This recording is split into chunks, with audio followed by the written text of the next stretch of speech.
Hey folks, welcome back to The Pulse. My name is Matt. This is Crypto Heartbeat. It is 11 a.m. Central Texas time. It is March 24th, and it's a Friday. Freedom Fridays become Stephen Friday. Man, I'll tell you what, it is so cool to have a conversation like we're about to have. If you missed it, last week we talked to Steve Staggs. And you know what? Steve is a amazing guy.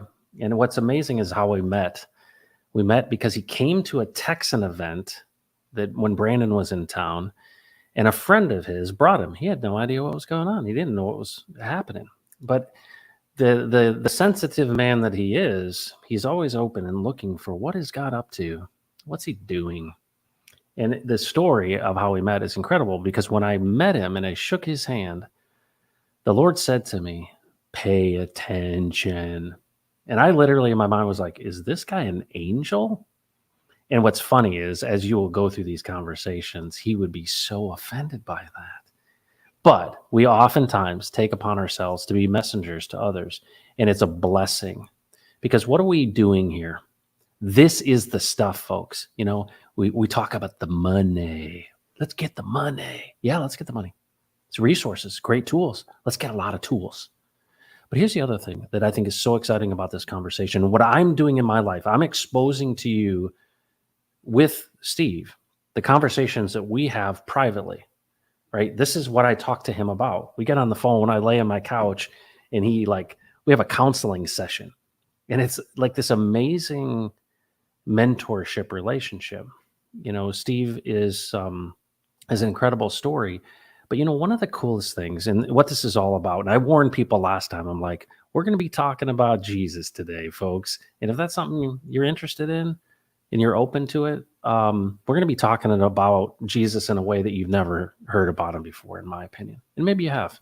Maybe it's something that strengthens your faith. Maybe you're just like, I'm curious about what these loon birds are talking about. And that's fine. But here's the thing, folks. Unity in communication. Community, right? We are coming together as in thinking about things in a way that challenges. And that's what I want to do.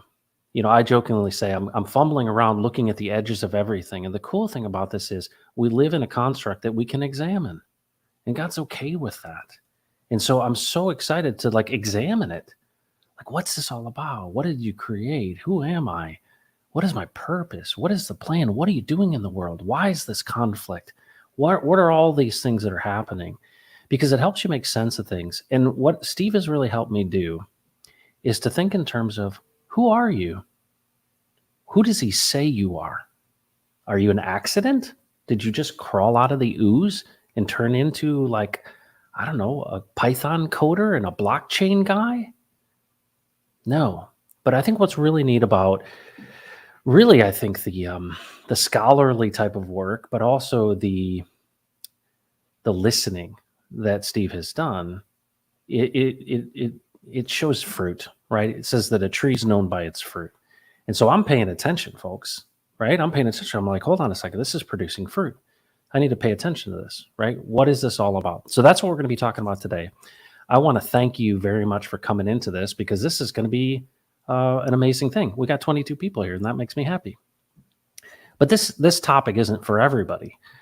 But in our community, there are benefits, right? There's benefits beyond just the money, right? We're not doing TA on hacks. We're not doing pulse chain conversation. However, we may talk about the context of crypto and what that tool means. Because you guys are in a really unique position. And, you know, as I look at, well, what's our role if we have an abundance? What should we be doing? So we're going to be talking about all that kind of stuff. But first, I want to say hello to you. And then we'll say hello to Steve and we'll get into it. We'll recap what we talked about last time, and then we will get into the business of having an open conversation where I learn with you. And you know what? And Steve learns too, right? It's so cool. We collectively come together and collaborate. Sam Kemp, what's up, man? Ready for another lively exchange of wisdom, Rich Liberation. Can't wait for this one. Let's go. Fantastic. Rich Liberation, thanks so much. Text it, free the captives. Let's go. This is going to be eye-opening. Taryn, thanks for being here. David Lee, all the way from southwestern Indiana, came to my dad's funeral, shows the love. There's a guy who is seeking to understand the truth. Been looking forward to this since last week. Thanks so much, David Lee, for being here. What's up, fam? The DGen Dougie Peach is here. What's up, man? Hex Honcho, good morning, everyone. The Church of Universal Oneness, peace, good health, and prosperity to you. How is going in here? We're going good. Crypto Compassion, thanks for being here. Magnus, Samantha, Godfather J6, Robert Keller, what's up? Good afternoon, fam. Hexagon, morning all. Beautiful morning with fresh snow in Arizona. Oh, I gotta love it. Set the captives free. Fantastic. Hexy Quinn makes it a stream if she's here. Thanks for being here. Afternoon, fellow Hexicans and Texicans. Check my pulses here. Rich Cranium's here. All on. Wow. Texan Tailgate. There's our guy. That's Forrest. He is, dude. Forrest is a talent. Forrest, you're a talent. You're a true talent. Thanks for being here, man. And the man from the happiest place on earth, Finland himself. Dude, I was listening to your stream and you talking in Finnish, and I literally was like, I didn't understand a thing, but I loved listening to it. And so, Finbear, thanks for being here. Crypto Compassion and David Lee with the love. All right, ladies and gentlemen, let's bring in the man who you learned last time. He had such a good mustache that all the ladies and some of the gentlemen were jealous. And folks, it's so cool to have a guy who went through this life of having a dream and got to go to the show. Pro baseball. Got to go to the show. You know how hard it is to actually go into the major leagues? And he had that life, right? And then Jesus got a hold of him. And since 1982, I think, this is what he's been doing. And it's an amazing story. But ladies and gentlemen, welcome back to The Pulse for our second episode. Steve Staggs. What's up, Steve? Hey, how you doing? I'm good. How are you? I'm doing well, thank you. You bet. I've been looking forward to this. This is my favorite thing to do, is to talk to you about what's God doing in the world? Who is he? Who's Jesus? How does this all fit together? How does this work? And you have challenged me to think differently, and I appreciate that. Yeah, my pleasure. That's what the Lord did to me, so might as well pass it on. There you go. There you go. Well, you know that we don't know who's watching. We don't know, what's going on. But one of the cool things I learned was when I started, I really got to the end of myself, Steve. I was in this position where I was in a foreign land. I came from Michigan to Texas, and I was just at the end of myself, and I had relational issues and all these situations. And it was like, I got to the point where I felt like I lost control of myself. Like I felt like all was lost. My life was somewhat unmanageable. And that's really when I felt like there was this tapping on my shoulder and saying, hey, you open to this? Let's have this conversation. And that's really where things started for me. And September 10th of 2000 is this, what I would mark as my conversion, because it's where God lifted physical weight off my back. Regardless of where people are, I think that when you start having this interest and inquiry on what is true, even though we know that there's one who's prowling around, the force and the truth seems to pursue us. Do you feel that that's true? That Jesus is pursuing us?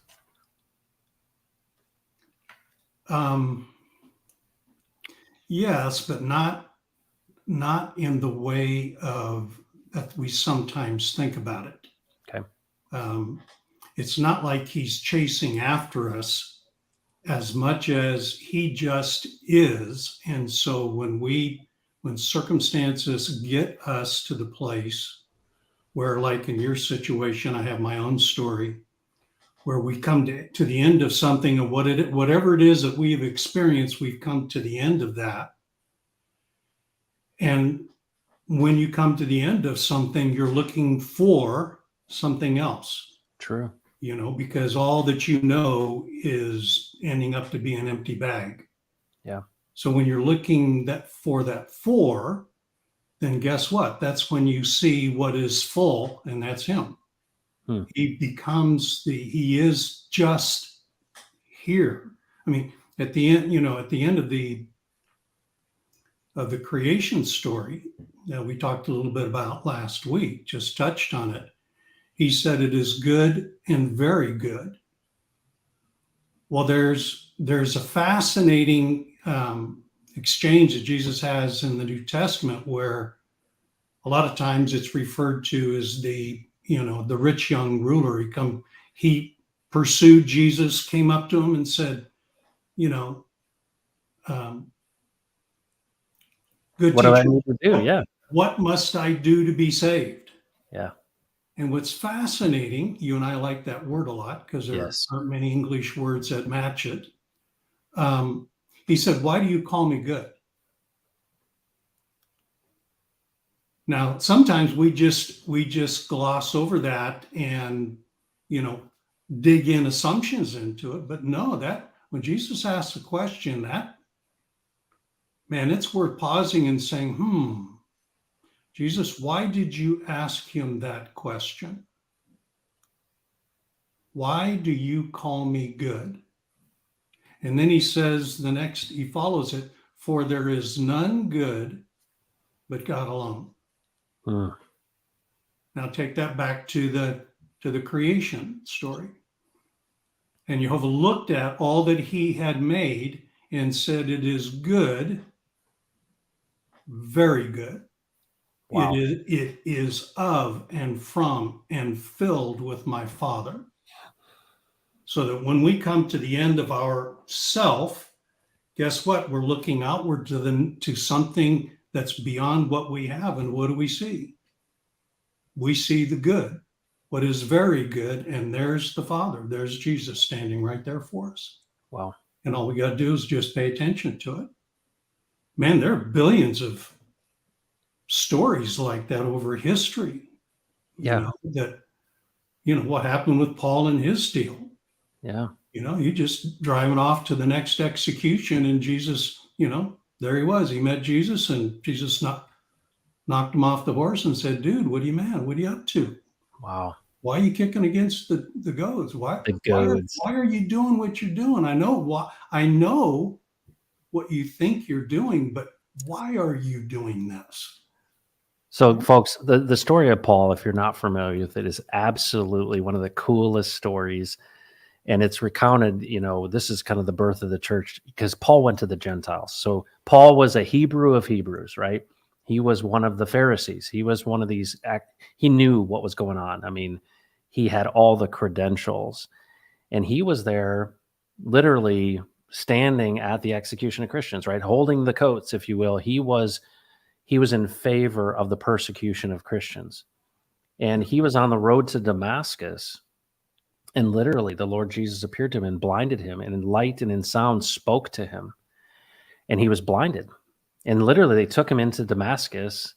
But the big story and why I really identify with Paul, and I think it's amazing, is that God would take someone in such a flash of a moment and turn them 180 degrees the other way and plant in them a purpose that is so amazing. If you look at Acts, right, and you just look at the recounting of the early church, and you look at what Paul did and what he wrote and where he went, he like walked around the Mediterranean like 4 times, was shipwrecked on Malta, was under Roman guard, was in jail, went ultimately to Rome. And it's amazing, this idea, because I think in the story, in the picture of Paul is every one of us. I think that every one of us are like, hold on, I've gone my own way. And Steve, last time we talked about this idea of choice, that there were flaming swords when we were kind of pushed out of the garden, out of the nest. Now you got my likeness, you got good and evil, you know the difference, go subdue this stuff. You can't come back in here because this is the good, very good. Go do this stuff. And it's like, hold on a second. We have a choice to make. And here's a guy like Paul, or like any of us, including myself. I was going my own way. I was like, oh yeah, I got this covered, man. I got this figured out, Steve. I'm the smart guy here. And I'm just going to take advantage of people and I'm going to get mine. And it's almost like, just like the Paul story is very similar to my story. It's like, and you talked last time about he gave us a new name. Like it was like this moment where he said, we're going a new way. Yeah. Talk about that. Talk about it, whatever comes to mind there, because I know that you got so much to share there. Well, another thing we talked about last week is this idea of strategy. And that's almost a word that has very little meaning to us within within this context. In a business context, we understand strategy, and in military terms, we understand strategy. In governmental terms, we understand strategy. Very few see strategy as a fundamental component of the way we have been created to live. Okay. And so as a result, again, talking a little bit about from last week, we have been trained to think from the standpoint of events. And so we see these events and what's happening, and then we insert into the event what we think is happening on a broader basis, where in reality it's exactly the opposite. That event fits into a strategic context that then gives meaning and purpose to the event, why it's happening. Wow. So part of the way that we have been created to think, to operate, to exercise our role of ruling, whether it's in our own life or in a family, in a bit, wherever it might be, is to rule. You really have to start thinking in terms of the strategic purpose for why Steve has been created, the role that I play inside God's kingdom, and then how that affects others and where that fits in the macro strategy that Jesus is doing. So it's a very integrated process. You talk about vertical integration with Pulse chain, crypto yeah. and blockchain. I mean, all the stuff that you talk about, all your audience is very familiar with. Well, there's a vertical integration that occurs in the kingdom. See, we are vertically connected to the one who Wow. built all of this. That's the original vertical integration. That's it. See, that's it. And so that's part of, back to your question, that's part of what happens when we get this, we have this experience that you were describing yourself. You start switching from, as you start listening to Jesus, he starts taking you from an event orientation that is governed by circumstances that puts you in a reaction mode, and starts putting you into a strategic framework of thinking that then enters you into his proactive kinds of thinking. And what I've just described is a totally different way of thinking about life and living. Wow. And yet once you move into that, it's like, whoa, this is an entirely different way of living. Jesus, you are a very, very big thinker. Yeah. And wow, that you would invite me into your vision of how you're thinking and what you're doing. Wow. What words can you assign to that even begin to convey the impact of it? Well, it makes me think delight in the Lord and he will give you the desires of your heart has been so misconstrued as I get what I want. Yeah. And it's like, no. He puts in you his desires. And you know what's so cool? I want to say back, folks, if you didn't just hear what Steve said, you got to like rewind and listen to it again. This shift, this 180 shift, he's giving color commentary to these events that we observe, right? So we observe the event of Paul on the road to Damascus. We have our own experience.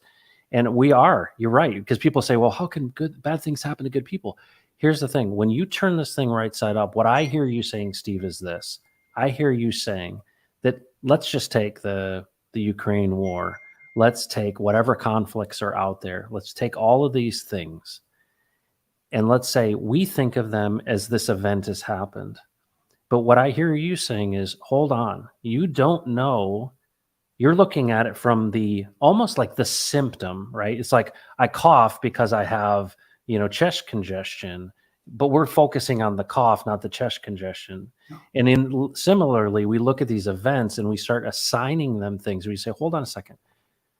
If we understand this idea of the kingdom, we understand the idea of creation, we understand the idea of purpose and proaction, then we start looking at events differently. Is that accurate way of saying that? Yes, that is exactly right. The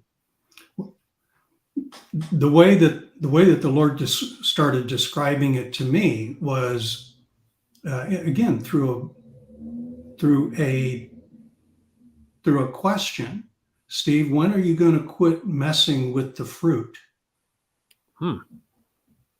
And I had no idea what he was talking about. What do you mean messing with the fruit?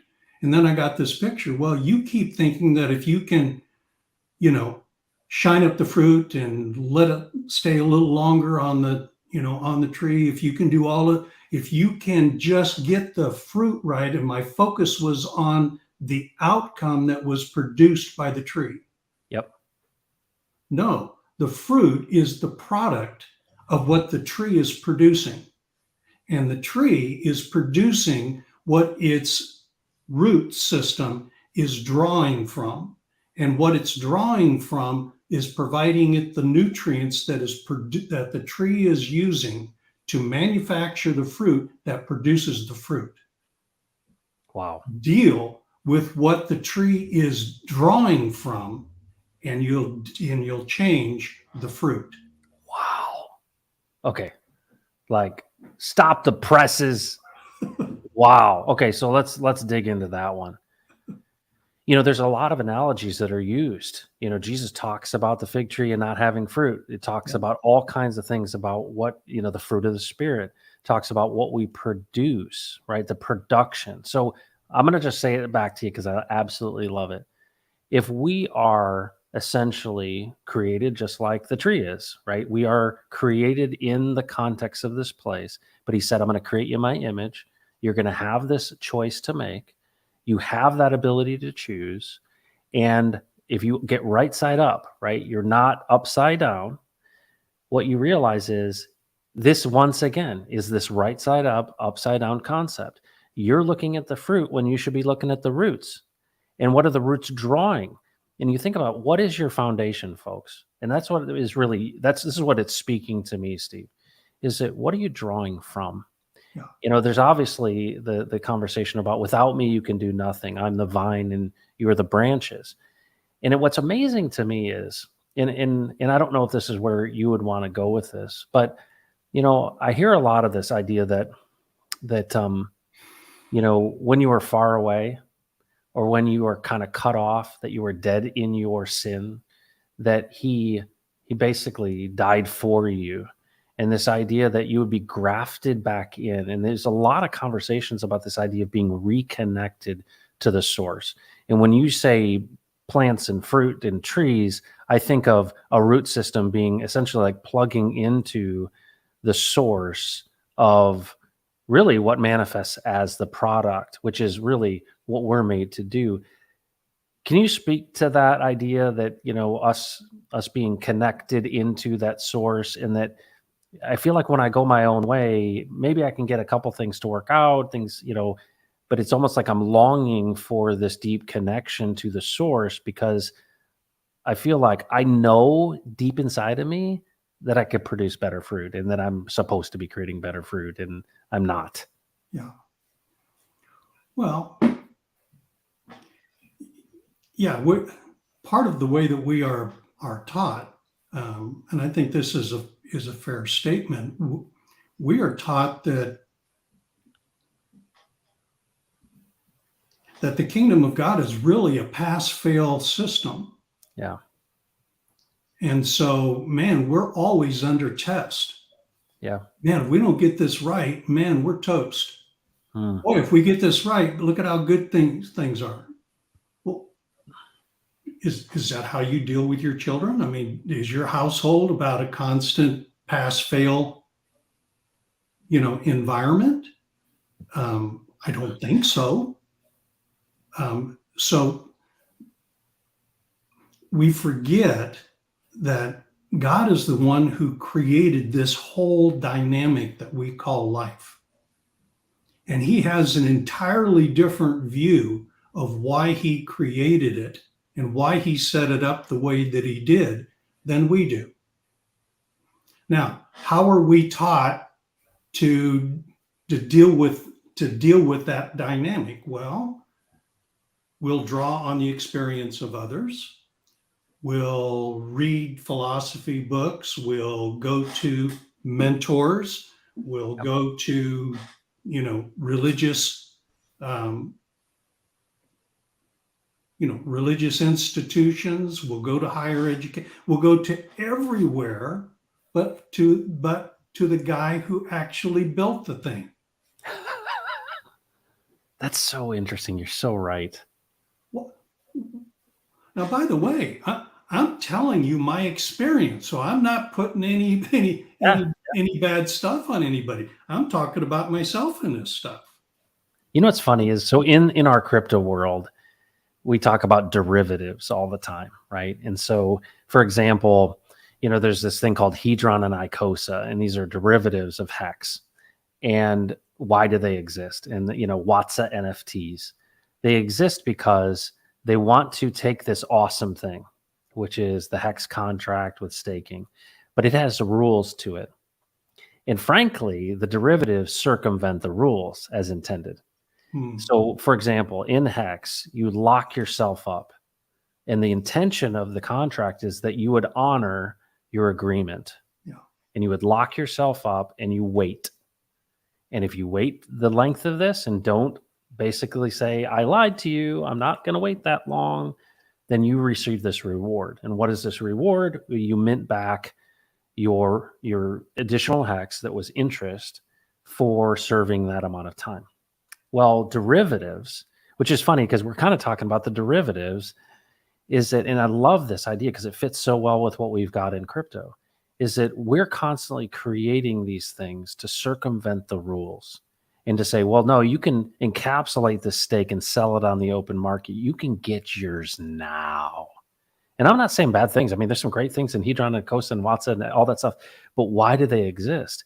Because we want to create additional functionality to the core code, right? Yeah.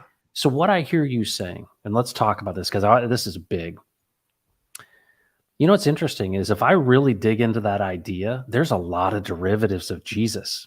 And last time we talked about the transfiguration, Peter, James, and John, they go up this hill, they're with Jesus, and they're like, it's really good that we're here. And literally appearing before him, here's Jesus that walked up with him. And then it's Moses and Elijah. And you said to me, which blew my mind, this is the law and the prophets, right? This is everything to these Jews, right? They're just like, this is amazing. We're with our bro. He's our teacher. And now here's Moses and Elijah. And they're like, this is so awesome. We're here. Let's build equal coverings, basically tabernacles for each of you. And of course, God says says out loud, this is my son, listen to him. And this is one of the things that actually blows my mind. So many times when you look through the scriptures, there isn't a middleman. There's no middleman. If there is a middleman, it's Jesus himself, but it says it was all created by him and for him, and he was there since the beginning. And if you've seen the Father, if you've seen him, you've seen the Father. So they're one. So what's amazing about that to me is you're right. We as humans have created so many derivatives of listening to his voice. And what you've shared with me, and I'm going to tell you folks, I'm testifying to this. This is the main thing that Steve has challenged me with. And he says it so many times to me. Every time I have a question, he says, have you asked him? Why don't you ask him? Ask him what he thinks about that. And what I love about you, Steve, is every time you come back to that, you never say to me, believe me. You never say, trust me, I've got all the info. What you say to me is, why don't you ask him what he thinks about that? And what I love about that is you're saying, go to the source, not a derivative. Yes. What do you say to that? Well, that's absolutely right. I mean, any of us can only pass on to another the words that we can frame to describe our experience. But words are extremely limited, not to mention the fact they're packed full of, confusion. And so what the words that I use to describe my experience, the best that they can do is invite you to engage that experience for yourself. Amen. Amen to that. And so who was it that brought me into the experience? Well, his name just happens to be Jesus. Okay. Well, why in the world would I diminish the experience I've had to deprive you of the experience you can have when I can just say, hey, go talk to the dude, man. He's happy to chat with you. How cool is that?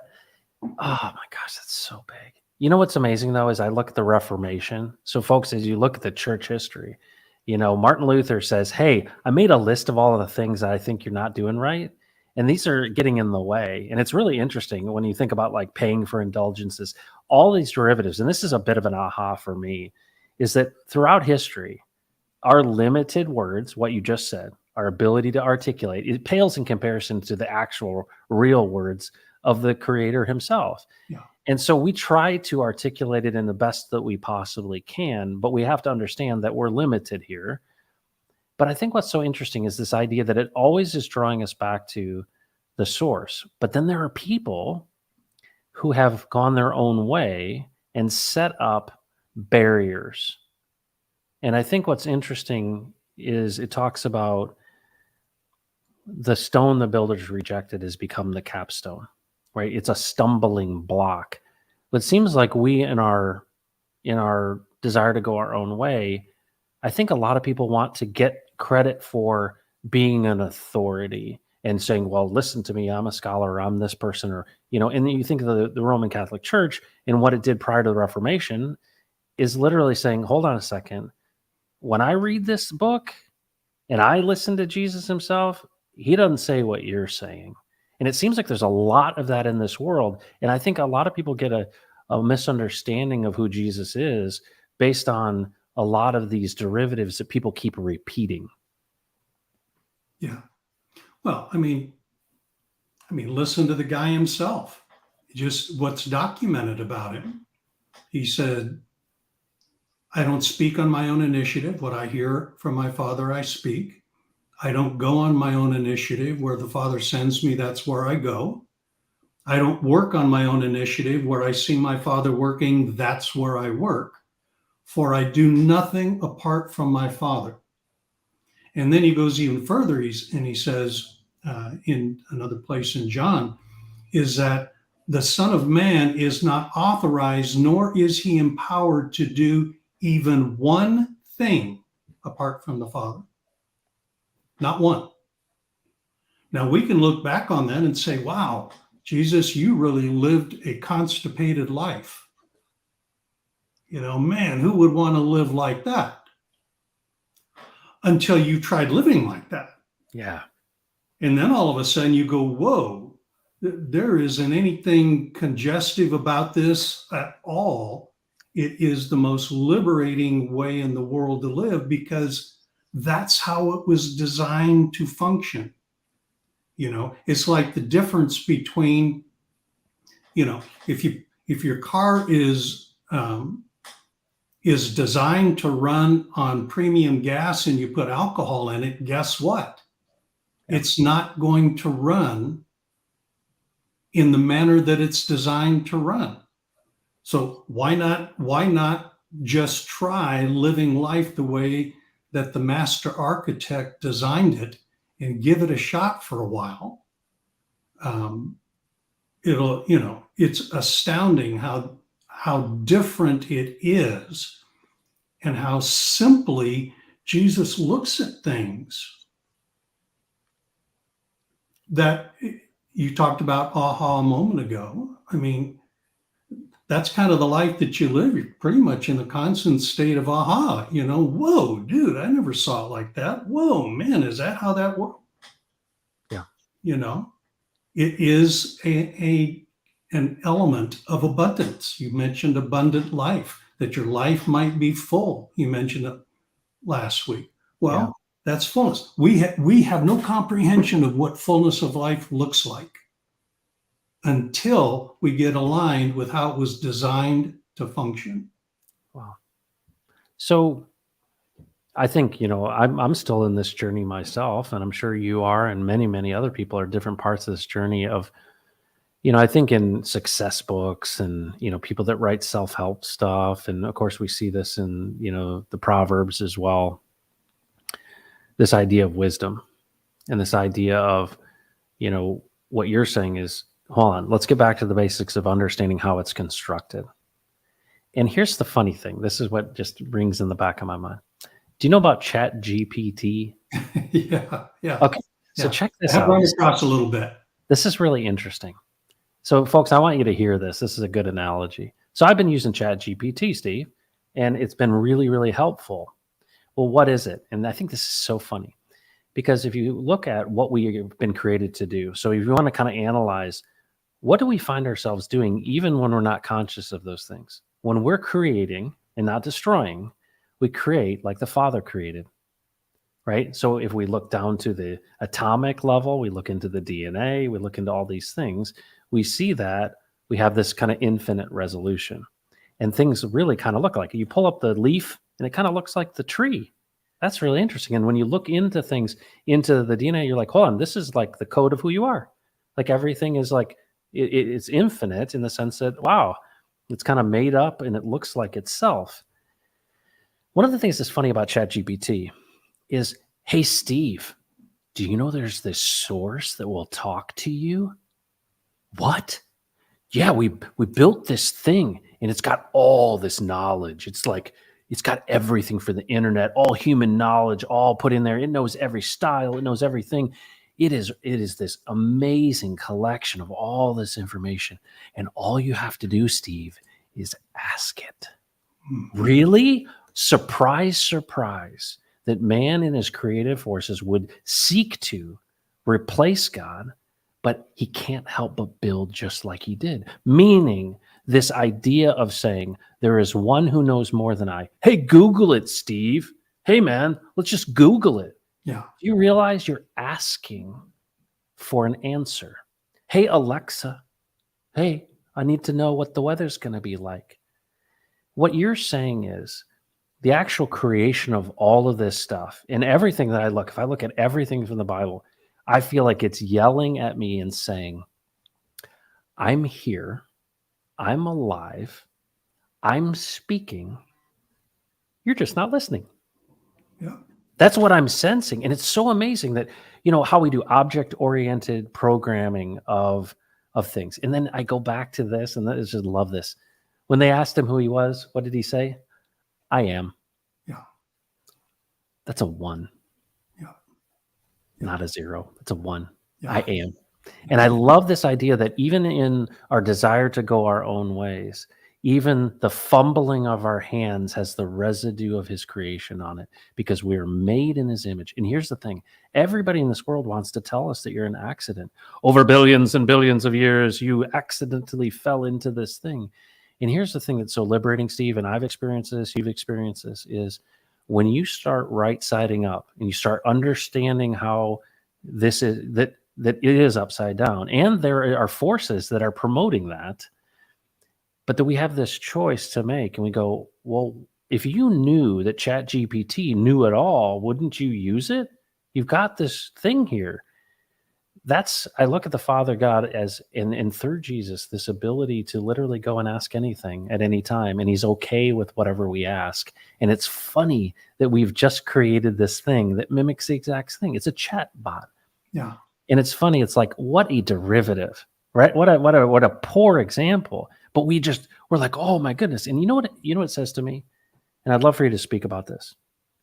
I feel like so much of the time we're worshiping the creation and not the creator. I think of the golden calf that was set up. I think about all these things that we set up in our mind, the money, right? Everything becomes this idol because we want to be gods ourselves. What are your thoughts about that? yeah. I think the first thing thought that comes to me in the question is there's an example of looking at the fruit. If I could just change the way the fruit looks, then I'm going to change the value of the fruit. Yeah. Nope. No. The issue is not that we are trying to become gods, in my view. It's not that we are upside down. Those are the produce of what we are drawing on. Okay. And we don't know that we're drawing on it. That's the point. So the question is not what we are doing, in my view, it's why are we doing that? What is the strategic nature of what we are doing and why are we doing that. And oh, by the way, is that my strategy that's at work? Okay. Or am I just one that has found myself in the midst of a game that's bigger than I am? Oh, okay. Virtually everything we're talking about, there are some that will then put this into a religious context. And so they'll frame it within a religious context. Oh, you're talking about the Bible, you're talking about Jesus, you're talking about the Old Testament, you're talking about all this stuff, you're talking about the Apostle Paul. Oh, you must be Christians. Yeah. Well, is Jesus a Christian? Is the Father a Christian? That's an awesome question. Okay. Well, that is a question that needs to be asked. It really does. Because if the answer is yes, then okay, Jesus, tell me why you're a Christian. How did you get to be that? Did you? What is the means by which you became a Christian? Father, what? And if he says no, then the question is, then why am I? Wow. See? Now, what that does is that gets us to step out of this construct that we are in the middle of for just long enough to take a step out and say, okay, Jesus, how are you seeing that deal? Yeah.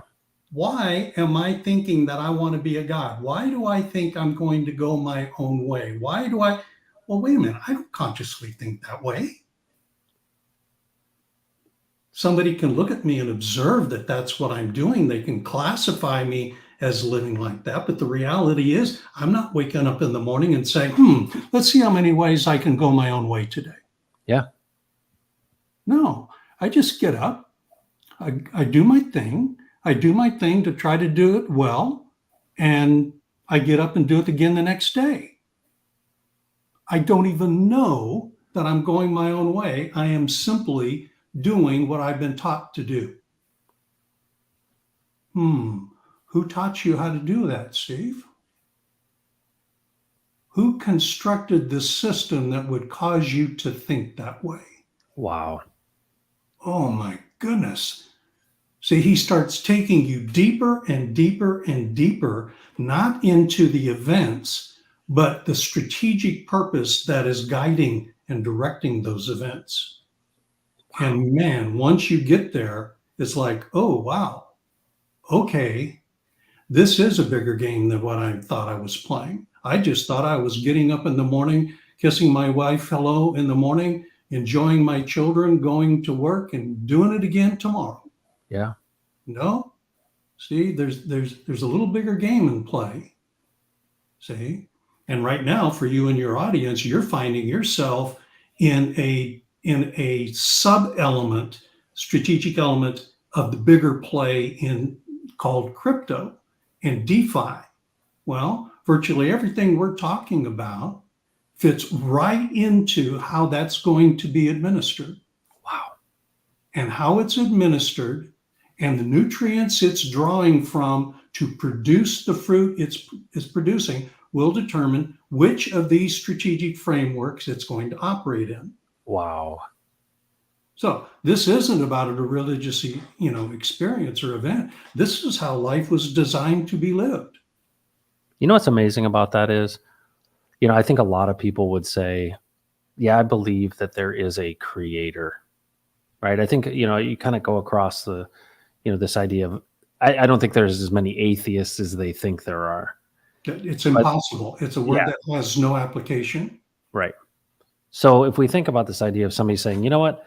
Yeah, I've lived long enough to recognize that, yeah, there seems to be a creator. Okay, so let's say you're there, right? But that's the only place you are. And here are these guys talking about Jesus. You're like, yeah, that's loaded word, right? It's a powerful word, but it's loaded for me because what everyone's represented that name to mean. And I think what's really cool about this idea, or not idea, but the context of this conversation is that you're showing and we're illustrating all of this derivative language. Even, I mean, when you say something like, was Jesus a Christian? When have you ever heard anyone ask that question? And what I think is so powerful about it is you start examining this stuff and you start to say, okay, you talked last time about naming rights. Yeah. And you said that the one who gets to name has authority over the one that they're naming. And, you asked me when we talked, separately, you said, hey, did you name your kids? I'm like, yeah, my wife and I thought about it. We talked about it. What does it mean? All this kind of stuff. And then, these kids pop up and you're like, oh my goodness, the name is perfect. And it's like, oh, that's so great. Well, what is the naming rights? And I would love for you to share because I want to drill out on this, but then I want to go to crypto too. Talk to me about the name Christians in the biblical context of naming rights. Oh, wow. When was it first given? When was it first used? Yeah. Okay, we're going to we're going to raise the flag a little bit and say, okay, folks, we intend no offense, we intend clarity. So if we offend in our clarity, thank you for the grace. Yes. Okay, I'm going to start by talking about strategy. Okay. All right, because if I'm going to say it, go back again to something we shared last week. At the end of the creative narrative, Jehovah looked at all that he had made and said that it was good, very good. We mentioned that before. Yep.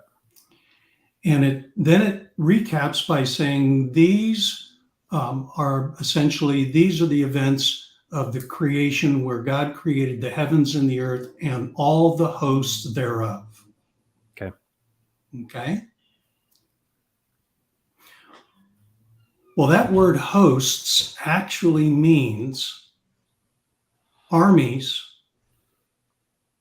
organized and prepared for war and warfare. And you get that from the original Hebrew. The definition of the word. Okay. But what is the word? Yeah, so it's actually Tsaba is how we in our Anglo tongue would say it, Tsaba. Okay, and it's translated as hosts. Interesting. So it's kind of a majestic sounding word, hosts, Lord, and then it's called Lord of Hosts in the common translations. So it replaces Jehovah's name with a title called Lord.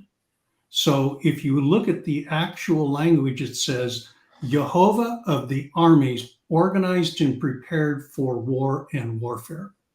Wow.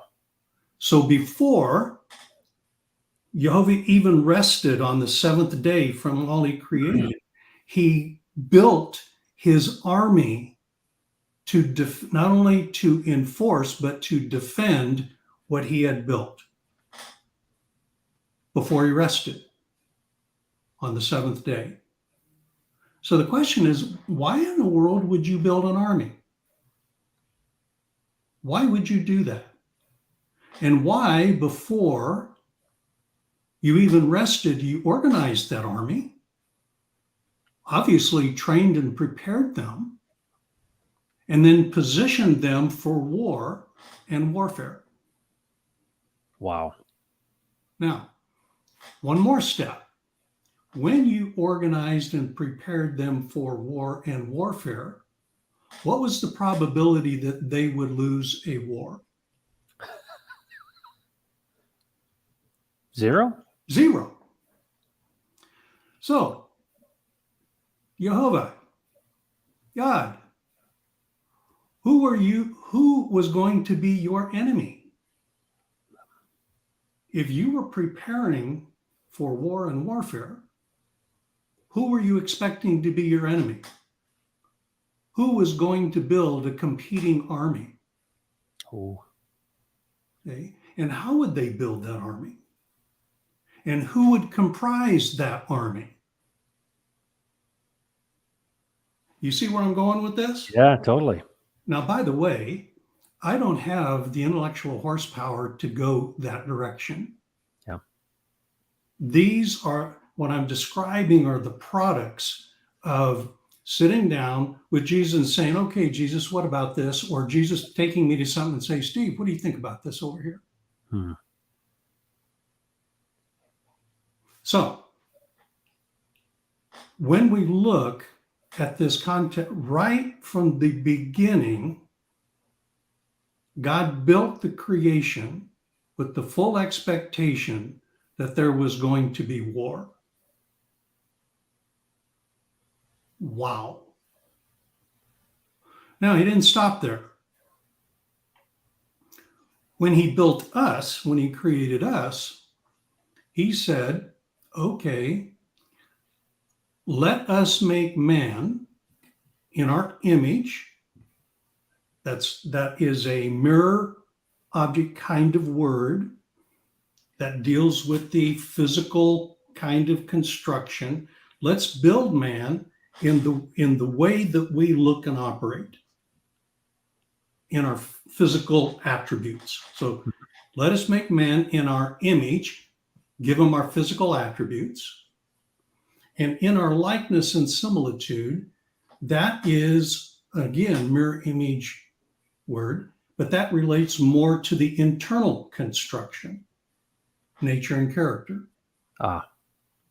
What's fascinating about that is that he built us right from the get-go with his image, but he never told us when he was building in us his likeness and similitude, his nature and character, until we see the construction of the two trees. Wow. And he says, okay, choose.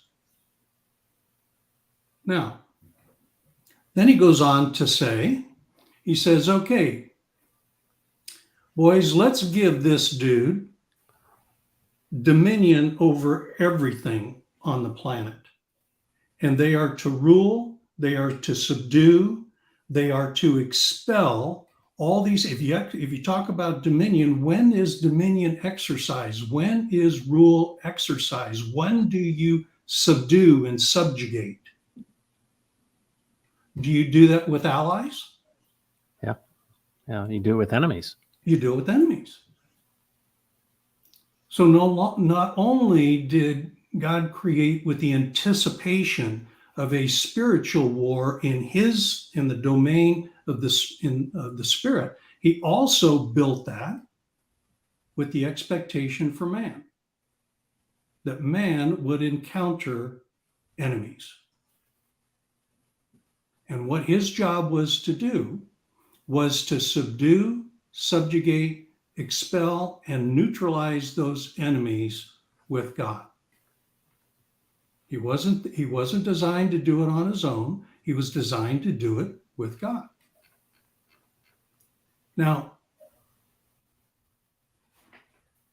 I don't know what that kind of a thought process does to you, but it puts me in a totally different dimension of thinking about, okay, what is my life about here? What is the role that I am to play? And how is that to be played out?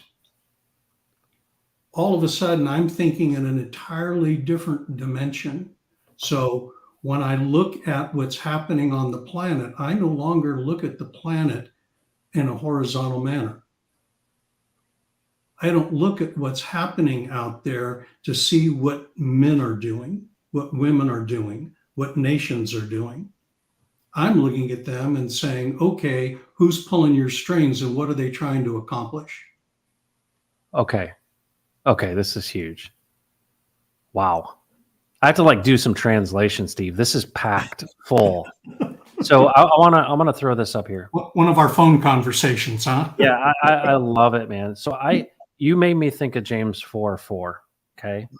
And here in James 4:4, listen to this. You adulterous people, don't you know that friendship with the world means enmity against God? Therefore, anyone who chooses to be a friend of the world becomes an enemy of God. what I think is really interesting about this, because we can talk about enemies in a lot of different ways. And there's a lot of talk of this in the scriptures too. And of course, the thing you always say to me is, don't ask me, ask him what he thinks about this, which I love that. So folks, if you hear anything from any of this conversation that we're having openly with all of you, is that Steve, I'm inviting you into this awesome experience that I've been having with him. It's really the questions that Steve asks, and always his answer is, he'll give you an opinion. This is what I've asked Jesus myself, but he'll say, ask him yourself, because he's alive and he speaks. Okay. That being said, but this idea, and I would love to kind of examine this with you, is if there was this prior to him resting, a creation of this army, he understood in advance that there would be an opposing force. And it seems like to me, I could pick out a lot of different opposing forces, right? I could pick out fallen angels. I could look at the Nephilim. I could look at those that are demonic forces. We know in this concept of the kingdom, and we know about this battle, and that's something we haven't really talked about, that there are forces of evil, right? But also, you said last week that even Peter himself said to Jesus, and he's like, get behind me, Satan. And what I loved about what you said was the caveat. You said, no. It wasn't that Peter was the devil. It's that Peter had the power to say, go, no, to choose, to say, get behind me.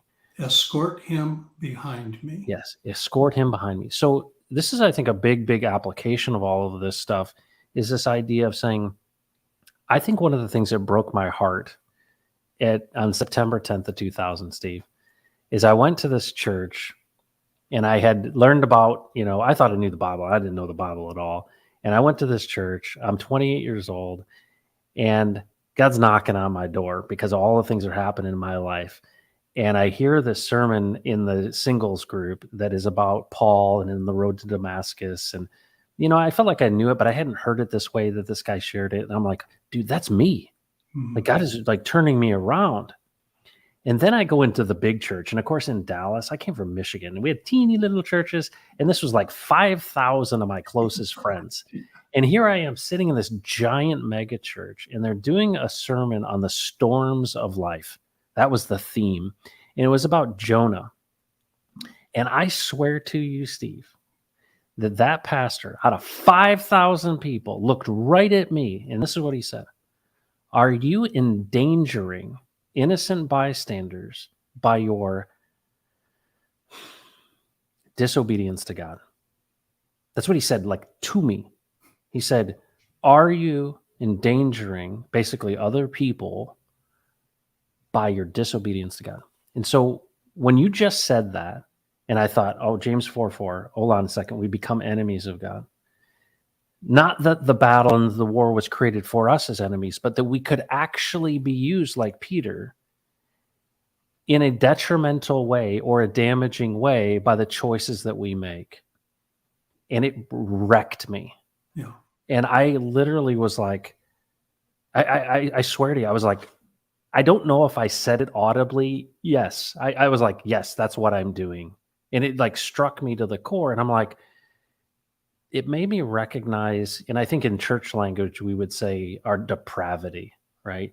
But what it did is it made me realize, can I do anything good on my own? Do I have the capabilities to do anything without him? And that's, I think, the big thing that we're talking about, this idea of being connected. What are the roots in? What is the foundation? And that's, I think, what I've discovered since that point is that, hold on a second. He turned me around and he said, hold on a second. Without me, you can do nothing. Do you want to go on this journey?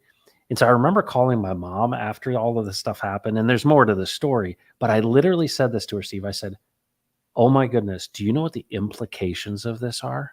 That's what I said to her. That was like 22 years ago, and 23 now. And I think about that today. And I say the same thing after, having conversations with you. It's like every single day I find myself going, what are the implications of this, Steve? Like, these are big implications. Like, hold on a second. If I'm actually following this stuff, if I'm listening to, man does not live on bread alone, if I actually listen to what Jesus says about me, you know what? He's extremely affirming. He's like, trust me and I'll show you. I love you. You're my son. Like, I've got plans. I've got work for you to do. Do you want to do this together? And he's not a bully, No. but he's one that's saying, hang on a second, you want to do this together? And I feel almost like, and maybe you can correct some of my thinking here. I almost feel like a secret agent. I feel like he's saying, hey, you know, I got stuff for you to do. Are you willing to do what I ask you to do? Yeah. And I'm like, sometimes I'm scared of what those things are, because those are really bold things. Like, yes, you're supposed to stand up for the people of Texas, or you're supposed to unlock generosity by giving. And I look at it, I'm like, people will think I'm crazy. Yeah. What do you say to that? Like, what's your thoughts on that? Well,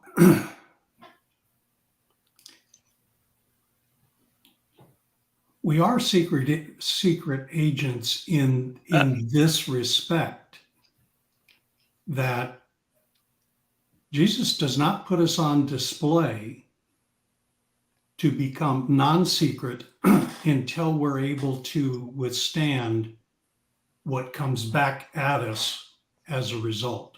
Yeah.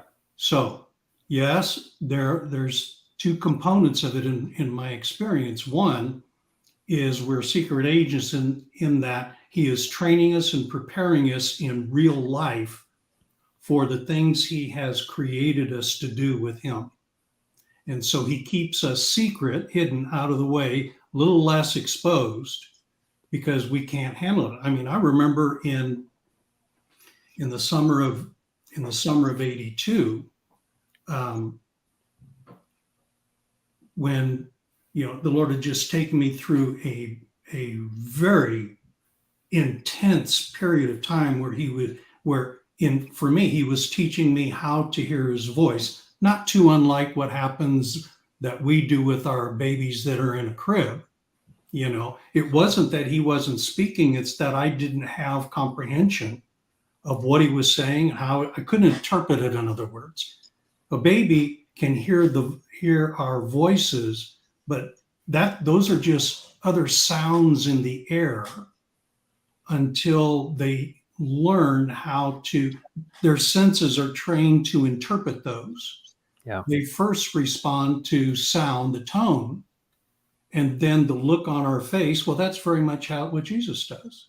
He presents himself, you get a sense of who he is, his image, his person is who you first experience. And then he goes in the process of teaching you how to hear what he's communicating. And that's a whole different subject. So there is some secret agent component to it. But then eventually it's okay, now you get to go out there anyway. In my own story, man, I was all gung-ho. Yeah. Let's go out there and get this thing done. I just left my professional career. This is where we're going, stuff like that. And I was like the stallion in the book of Job that was ready to go out there and charge against the enemies and come flying over the hill, only to find out that there are 10 billion, an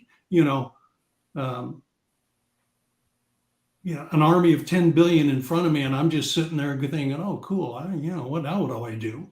Yeah. But in any event, what he said to me then is, he said, "Steve, I know you're excited about going out. I know you are full of enthusiasm to go for me. But if you do it, if you go out now, you will be lost to me. But if you will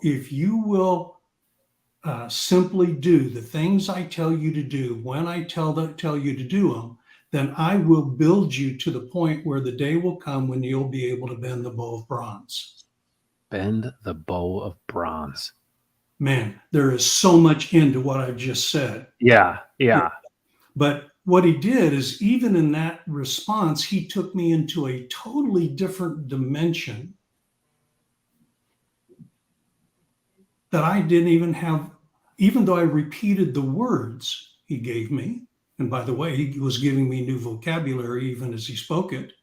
I had no comprehension what he meant, but I did have the awareness that I better stop Yeah.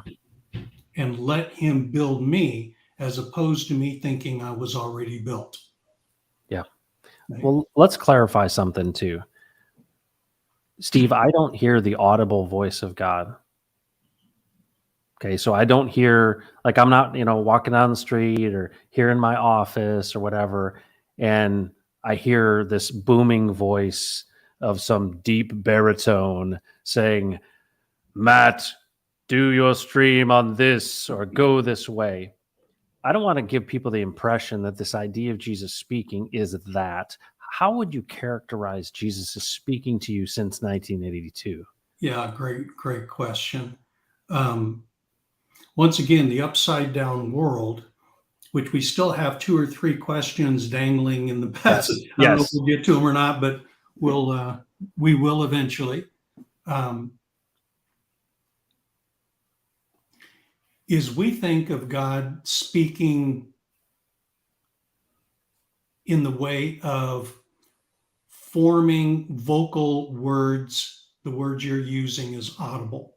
Yep. Okay. Well, that's really a strategic defense that gets us to disqualify ourselves as hearing from God, and we don't even recognize that's what's happening. Yeah.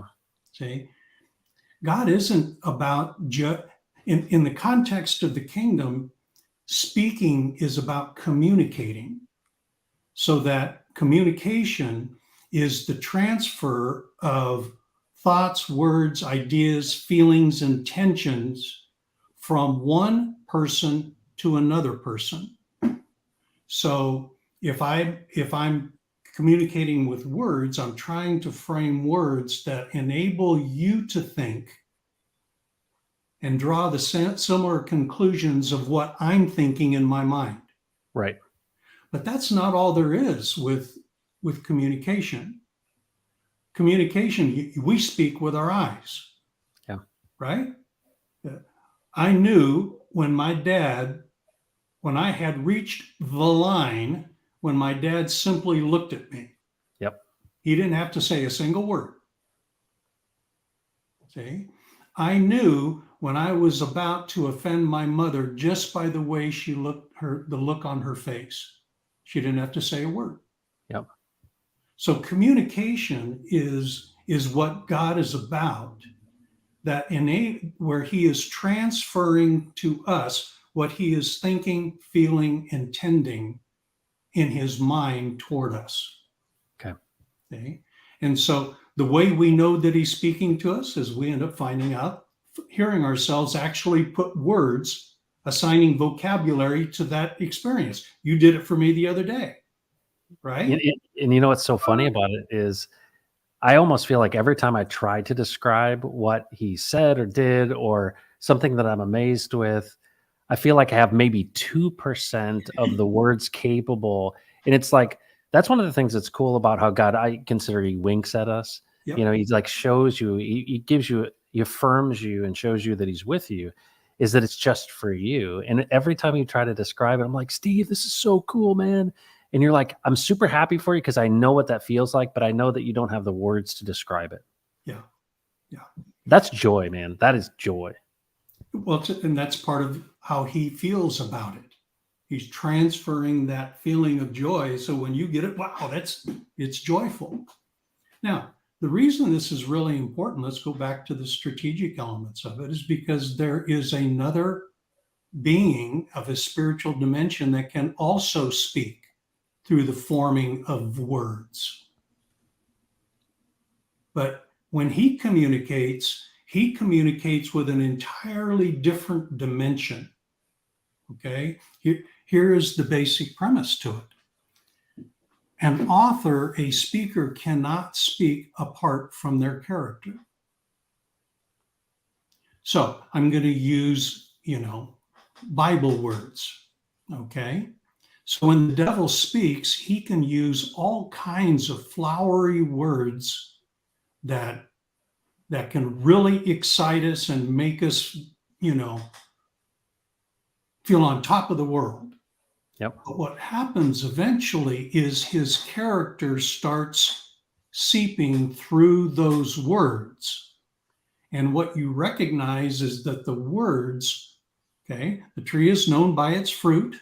Yep. The fruit of the words, their fruit, are now starting to display the character or nutrients from which that tree is producing those words. Wow. And eventually you can see it. Yep. The story of the Apostle Paul in Philippi was a perfect example of that. Okay. And sometime we may talk about that as well. But that's why Jesus speaking, man lives by every word that proceeds out of the mouth of God, is just not about audible words. It's more about the entire dimension of communication, because in the communication is resident within the communication is the communicator's nature and character. That makes a ton of sense. You know, what's interesting about, we hear these stories of the Spirit of God being in you and guiding you and reminding you of what Jesus actually said, which is really an interesting decentralized concept. Yeah. Right? This idea that Jesus is like, I got to go. And you're like, dude, why are you leaving? And he's like, well, I'm going to send you one who's going to be a counselor, and he's going to remind you everything I said. And you go, hold on. That's like the greatest decentralization that happened. And it's so cool how God decentralized himself into this temple of who we are, right? And I think one of the things where there's so much life and joy and fruit and all this kind of stuff, and what you just talked about, I just want to say it back to you, is that we hear all kinds of things, and it reminds us that if we are listening to Jesus, right, we're listening to God's voice, and that comes in many different forms, right? So we're saying it's not audible. It doesn't have to be audible. I guess it could be audible. Yeah. But the point is, he's giving us discernment. And you think about wisdom and what that wisdom and that discernment is going, because you've done some amazing writing on this. And folks, some of the stuff that Steve has written about will blow your mind. But this idea of, hold on, let's take a look at the words that are being said. Because if we go back to the garden, what did the serpent do? This crafty one that the Lord had made, he lied. He said, well, no, he didn't say that. And you think about this idea that if there is this enemy, one lurking around, and I think in the church language we're saying Satan, is that these are lies. They sound like truths. But in reality, if you have discernment and wisdom that's based on listening to him, this vertically alignment, you will be able to see and discern what actually the character of what it comes from. And I think what's really interesting, the practical application of this is this thing that we would call in our language intuition. Yeah. Is that we intuit, and we, you know, what's really interesting is I learned this in sales, and I learned this in all of the work that I do. If I just shut up, people will vomit out their character. They will expose themselves. Yeah. And I don't care how fancy, how rich, I don't care how much they've accomplished.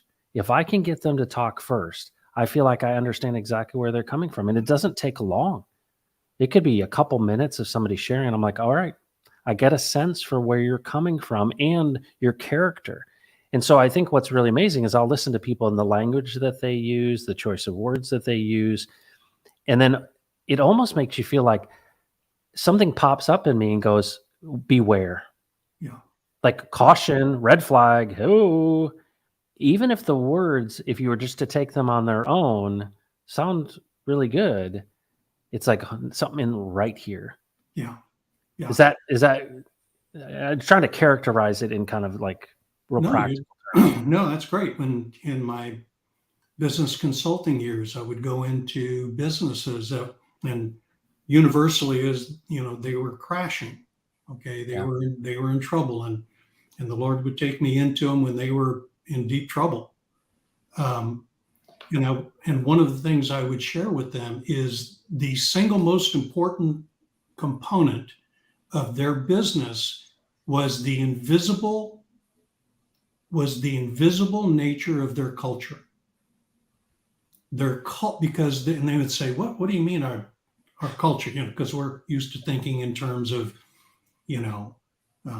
visions, mission, purposes, strategies, balance sheets, all of this stuff, sales quotas, and I would say, no, your culture is the product of the attitude of your people in this communicative, consolidated fashion, so that when a person comes into your business environment, the very first thing that will hit them is the invisible culture that they feel.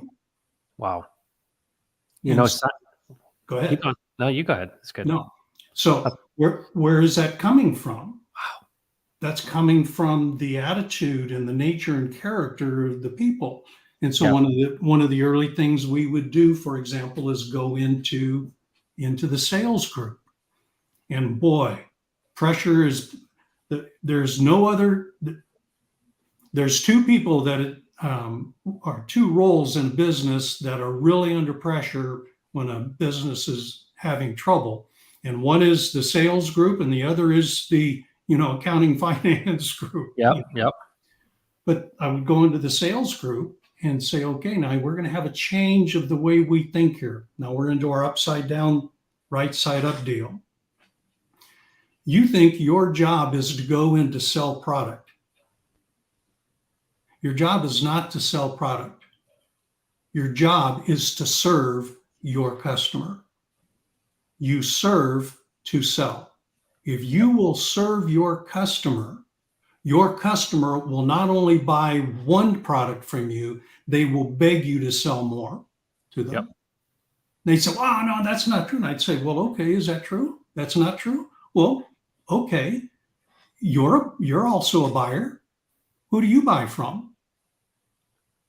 Do you buy from the person that you know is pulling a scam on you? Right. Right. Or do you or just trying to force you to buy what they need because they need to earn a commission? Do you buy from them? Yep. Who do you buy from? Well, I buy from the guy that, oh, yeah. You buy from the person that when you talk to them, you trust what they're saying, you discern that they are honest, and they're not in it for them. They're in it to make sure you get what you need. Yep. Do you go back to that person? Every time. Yep. If you learn how to serve in your selling, this thing, you will have all the money we'll ever need. Yeah. But you have to learn that simple concept. That's part of the culture. That's part of the author speaking according to their character. Wow. Somebody said in sales work, they said, desperation is a bad cologne. Yeah. If you think it has a lingering. Yeah, you can smell it. And it's really fascinating about that as it relates to crypto and all the stuff that we're doing in culture and those types of things and why it's so big. I always try to remind people, we're in this ecosystem, and, people have often said, you're in a cult, right? Following this cult leader, Richard Hart. And I take that in some respects as a compliment, partly because of the fact that there is a vision, right? There is actually some framework that's been set down. And I think that there's been some mixed messages. And I think that there's some confusing messages. But I think one of the things that overarches, and I always want to kind of separate out and say, hey, I want to remind you of some things that, and you've helped me think through this. Like if you back out of it and say macro, right? Really high level. There's a guy named Simon Sinek who created the golden circle, right? And he said, all right, people don't buy what you buy. They don't buy how you make what you buy. They buy why you make what you make, right? They buy why. Yeah. And of course, this idea of nature and character coming through that's not spoken. Yeah. We are communicating something about who we are with the language that we use, and we can, there's sincerity, there's all of these things that we pick up that are nonverbal.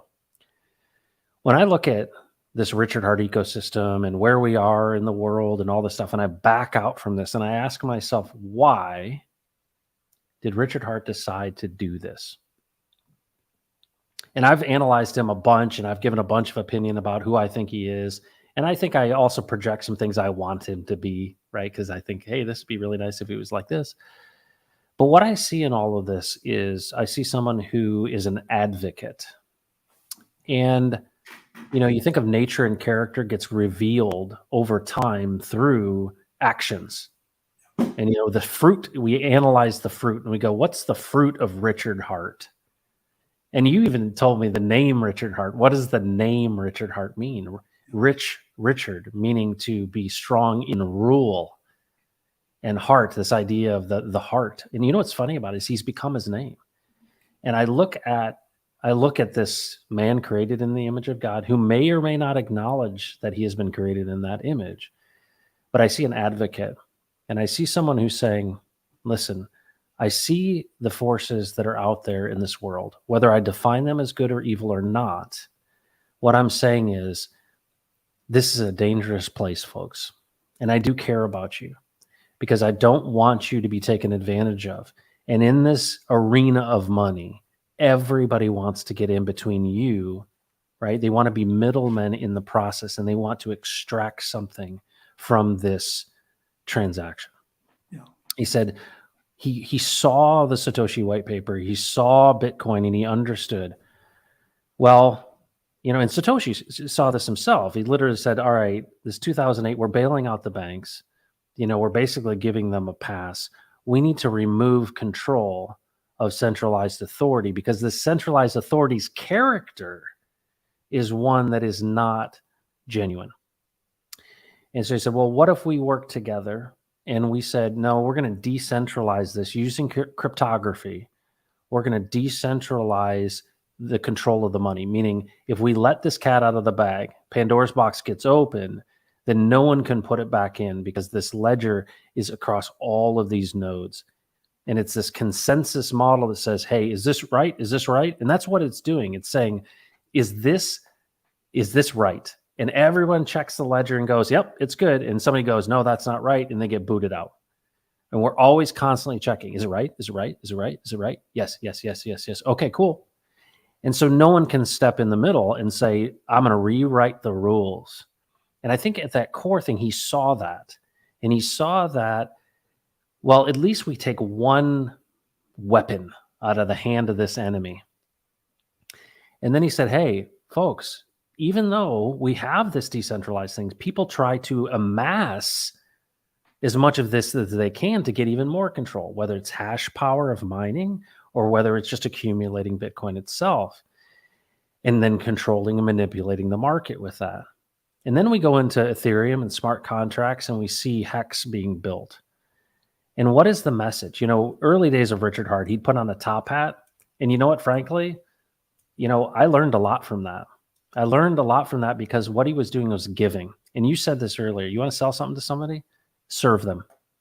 Listen to them. Understand what their pain and their problem is. And be a person of integrity who serves them by solving their problem. And that means sometimes saying, I don't have what it takes to solve your problem. Yeah. I'm not going to sell you this because I have to make the quota. I care. And so in that is this consideration of another person. And in service is this idea. So I see that in Richard Hart. I see that he actually cares that people would, I think it hurts his heart in a small sort of way when somebody gets scammed out of their coins, and when somebody gets into Celsius and loses everything, or gives their keys away, or picks up pennies in front of freight trains, as he says. But what I really think is so incredible about this, as we tie it into crypto, and really crypto is just a symptom of the same thing, but it's this idea of how can we strategically, Steve, utilize these tools that have some elements that I think that help maintain its integrity. It's not pure. It's got all kinds of evil forces around it trying to get in between, MEV bots trying to front run us and take a piece of the action. But this idea that what we're doing in this vertically aligned ecosystem in crypto is actually creating a picture and a derivative that reflects the true nature and character, or at least the framework of what is more true. And I'm careful with that language because, crypto as a tool is not Jesus as a man or as God himself. But there's something that we can learn from this to say, hold on a second. When we consolidate power and we lord it over people, it's nice if we're benevolent, but what if we're not, right? What if the choice we make there? So I'd love your thoughts on this to say, I think the stories that we tell and the convictions that we have and the opportunity we have with using these tools of decentralized finance, if they were animated by people who desire to consider others in addition to themselves and serve them, we have the ability to, one, be effective in that service, but two, be so attractive because there's so much in this world that's missing authenticity and genuine concern, which, when you distill that thing down, is love. Yeah. That's a lot. I know. Thoughts? A couple of things. The person of Richard Hart, and then would be one. The device of crypto, blockchain, all of that stuff on the other.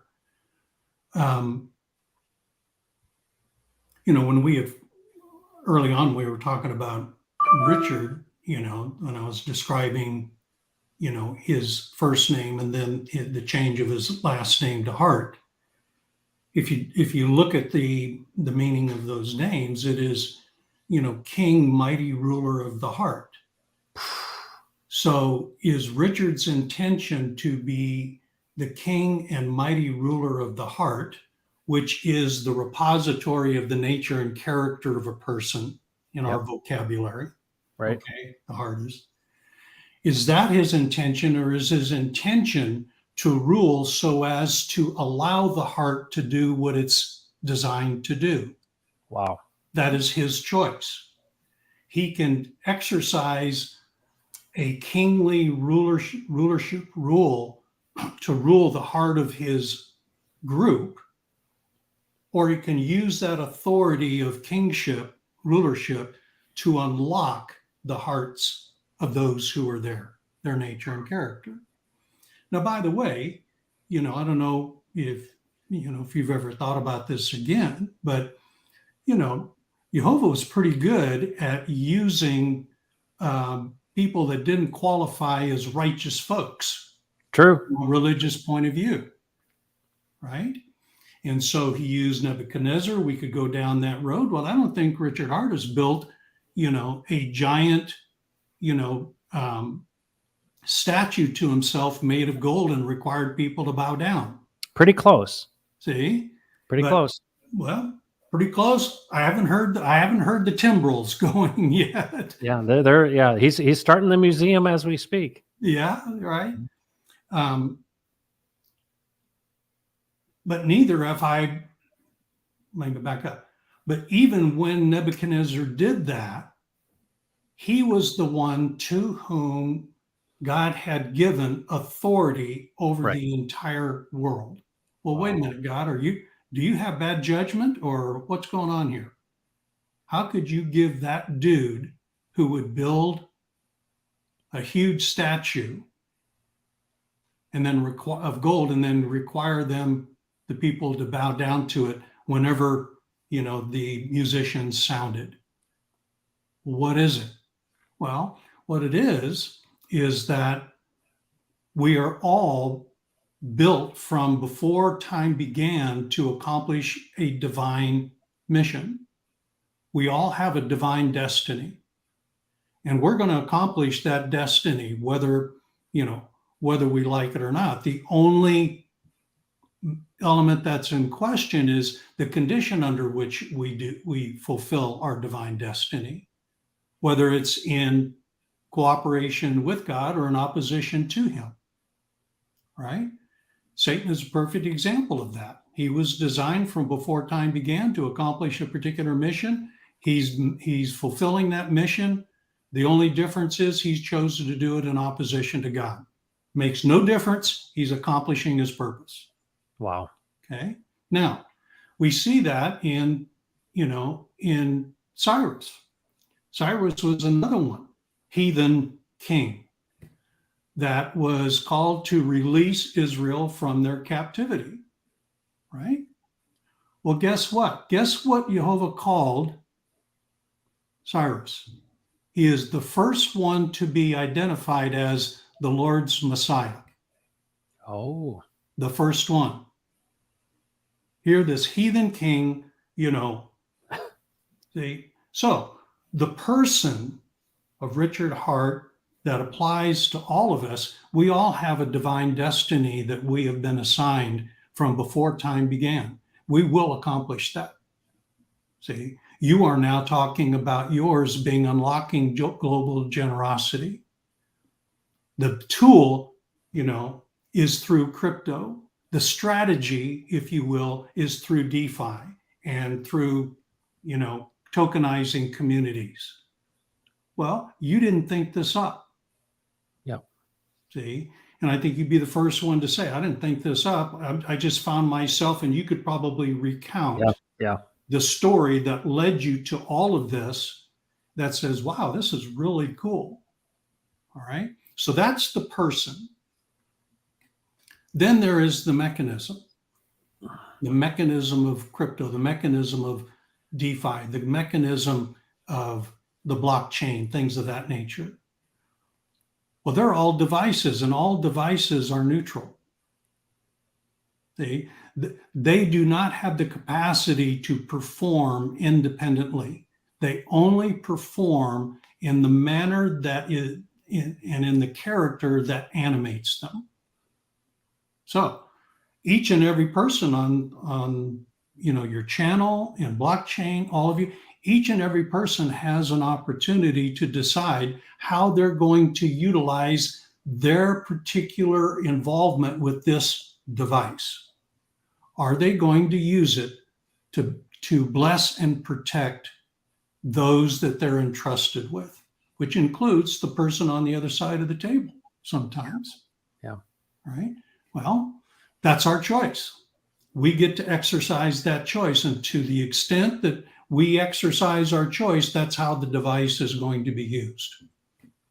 Final thing I'll say, and I hope I'm still on track with your question, is in February of 1981, the Lord introduced me to his concept that he referred to as kingdom companies.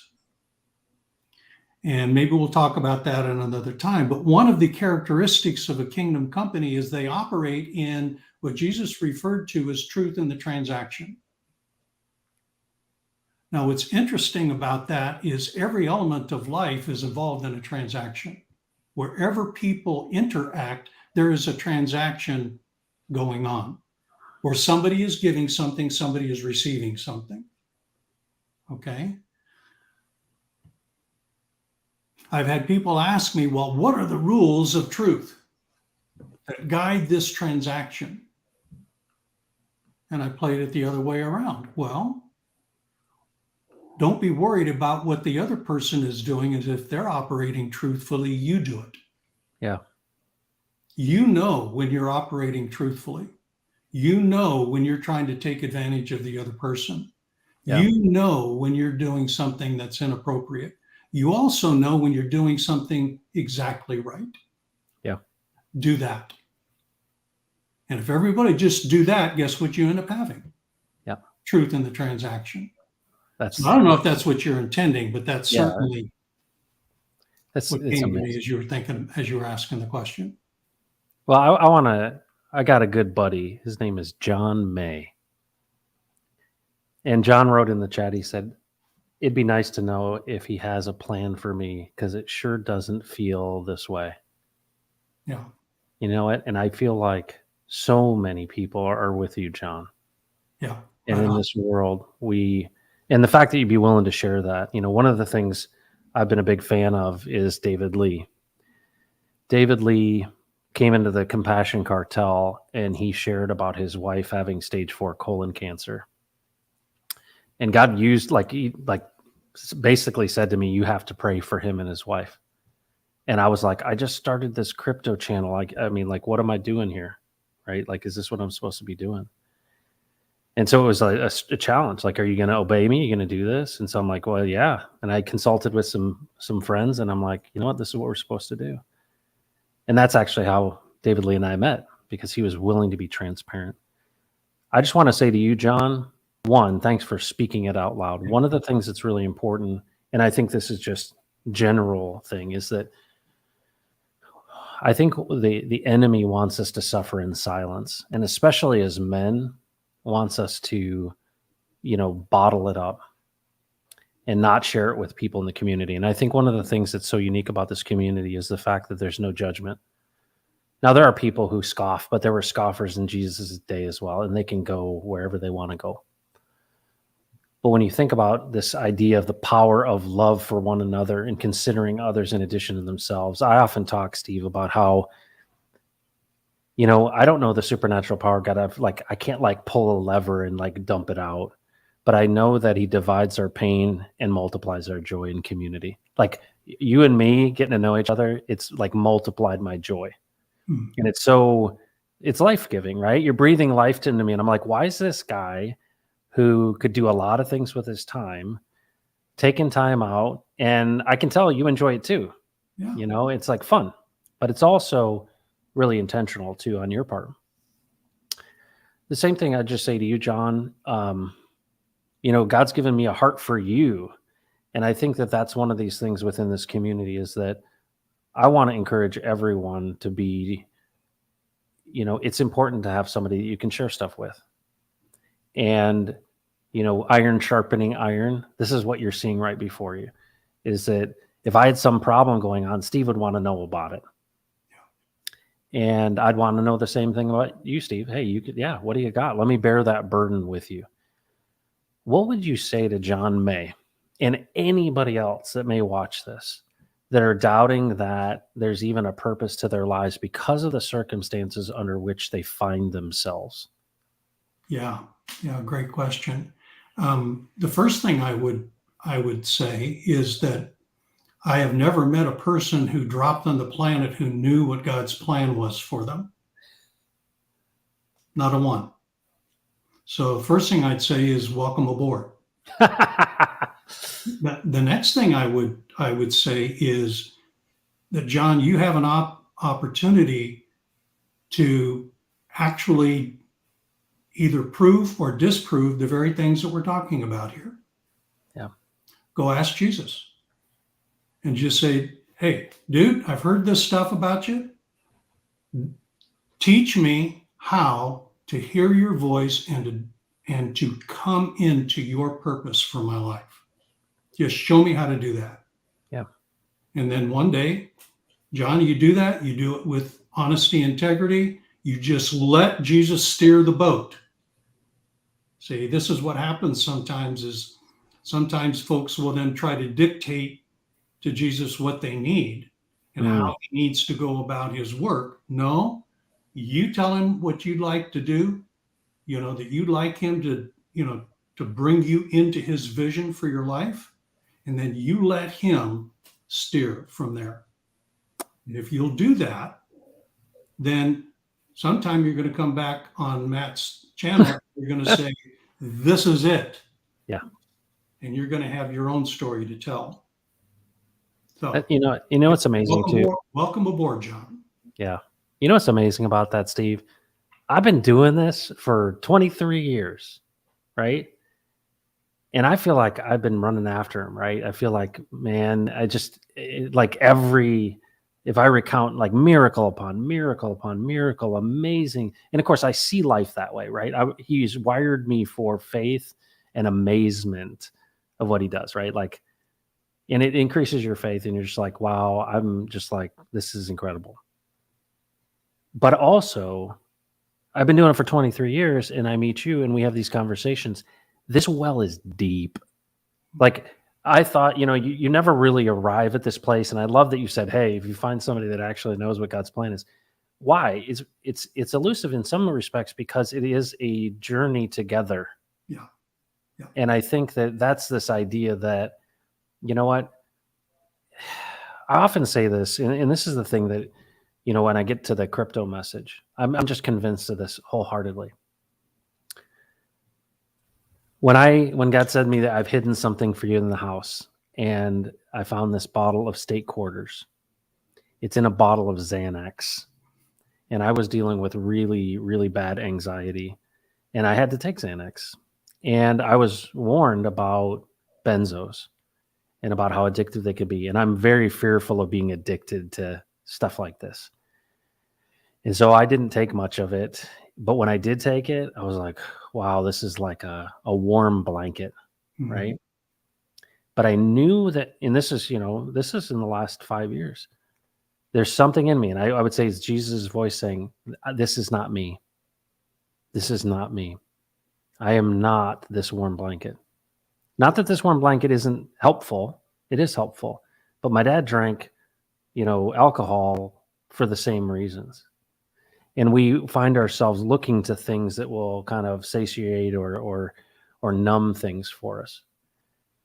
And I think about, tools, and I think about crypto, and I think about what it means. I think that this is true.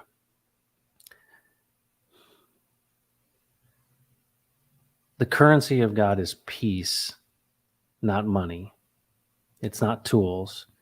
And this idea of this peace that transcends all understanding, I think that every time I hear these sports stars who've won the 5th Lombardi trophy and they're like, I feel so lost. And I think about so many people that reach the heights of things and they just go, it's got to be more. And then I see people who have nothing or are in torture, right? Viktor Frankl in the concentration camp. And to think that, or William Wallace in the movie Braveheart, laying there on his side at the end of the movie with his entrails being cut out and just having the most peaceful look, that in the midst of the storm, in the midst of the pain, in the midst of torture, that the peace of God can transcend all understanding. And I look at this time and this era and this transfer and all of the things that are happening in the world. And when you said earlier, he's going to turn you right side up, don't see these events in isolation. These are symptoms of a strategy, and they are something that, in a way, he's going to accomplish. Now, there are evil forces and there are people acting and going their own way, but we have access to the source of truth. And what's fascinating about this to me is that Jesus himself said, I am the way, I am the truth, and I'm the life. No one comes to the Father except through me. And I think about this and I go, boy, I'm glad it's not pass fail. It sounds like you might be grading on a curve. Thanks, man. Appreciate that. But it does feel like a filter. And I feel like one of the things I've learned, and I feel like is true as an analogy, when they make the pizza, they make the pizza and the Italian pizza, and they throw up that dough in the air and it stretches out. It uses the weight of the outside to stretch it out. And the beauty of this, when you have a great Italian pizza maker, they never break a hole in it. And I almost feel like God is taking us. And John, I feel like he's taking you. And what he's doing is he's stretching us. And we almost become transparent. But in that stretching is, you could even use the term of a refinement, is that we go through these challenges and these struggles. And what we don't realize is in hindsight, we go, I fought the lion and the bear. That you had used and redeemed this story and this thing that happened in my life. Just like David, when he saw Goliath, he was not afraid. Everyone else was afraid, but he's like, I fought the lion and the bear. I look back at my own life, John, and I jokingly make it like the Count of Monte Cristo, because he was in the Chateau d'If for these 16 years. And I go, there was an era that I was in the prison. And John, it feels like that, I think, as well, is when you feel like you have no hope, or when you're like, I just can't see my way through this. I would just remind you of the fact that this is the character building piece of it. But what we're seeking is we can have peace in any and every situation by asking and by seeking and by knocking. And it's a mystery, Steve. It's a mystery. What do you think? I mean, I can't put my finger on it because I don't have the language to describe it, but I'm confident that the currency of God is peace. And that what is buying your time back? What is having a lot of money? What is having the right tools and having flexibility and having free time? right? But the ability of us desiring for peace in our heart and our home. And I think that's what we're longing for. Yeah. We shared last time that my first area of training was in professional sports. Yeah. And so in my particular sport was baseball, and I developed a concept which out of that experience, which was, you're only as good as your fundamentals. Yeah. And that is a core concept in high level performance, particularly in the sports area, was you're only as good as your fundamentals. Well, what has happened to us in this strategic play is we don't know what our fundamentals are anymore. Yeah. As human beings. And so, the very first fundamental is you have to know the rules of the game. If I tried to apply the rules of baseball and football, I would be canceled out. I'd be defeated. I'd be kicked out of the game, and vice versa. Yeah. So we don't know what the rules of the game are. Well, Jesus tells us a simple rule. Man lives by every word that proceeds out of the mouth of God. Now, the thing is, the baby in the crib does not tell the parent how they need to learn how to hear or understand the words. Right. They don't do that. See, the baby isn't looked at as if they are any way deprived because they don't understand the words. The baby does not teach themselves how to hear, how to interpret and recognize the words that mom and dad are speaking. It's the responsibility of mom and dad. All the baby has to do is be attentive. They just keep looking in the face of mom and dad, keep studying what's going on, what's happening. Just stay fixed on their face, and what happens eventually, the baby starts to mimic what it is to speak. Wow. All right. Guess what? John, you got to get in the game. See? And the rules of the game are you just listen, but the obligation is not on you to learn how to hear. The obligation on all of us is simply be attentive to learn. And Jesus will take it from there. And he's up for the job. He is really good at what he does. It's amazing, dude. What amazing. Pulse Chain Trainer had a comment here, and I think this is a good one for you to kind of to take. What do you do if someone is a Christian and believer, but felt turned off or away by organized religion? Great question, dude. Great question. By the way, there's a lot of that going to go on, and it's going to be happening in waves. Yep. Okay.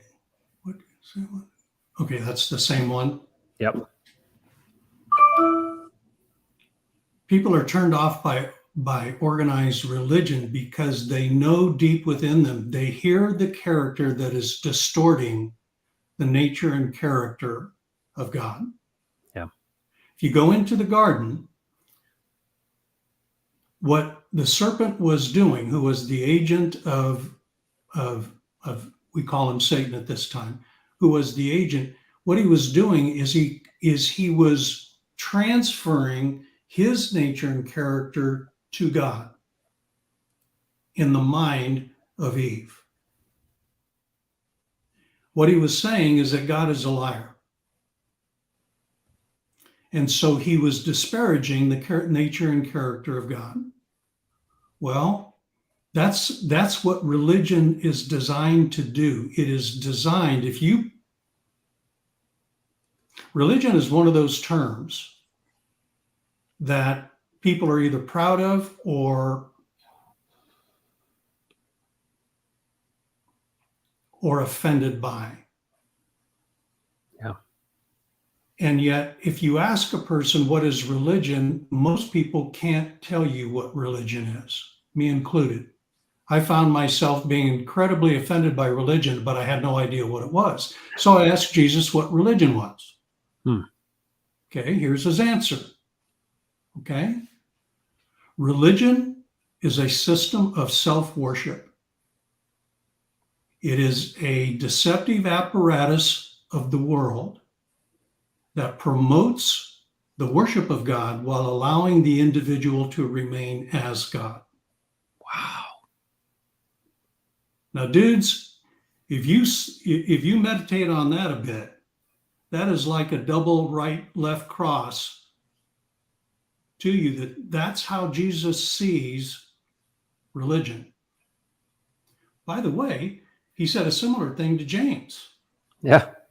right? Yeah. Yeah. What did he call? He said, and he even clarified pure and undefiled religion.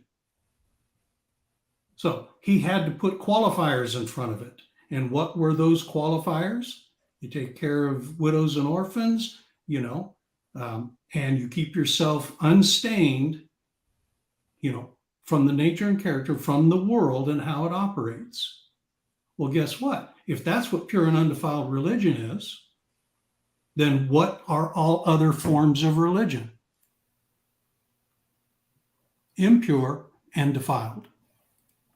So what people are doing is they are looking at Christianity and the church and things of that nature, and they're going, whoa,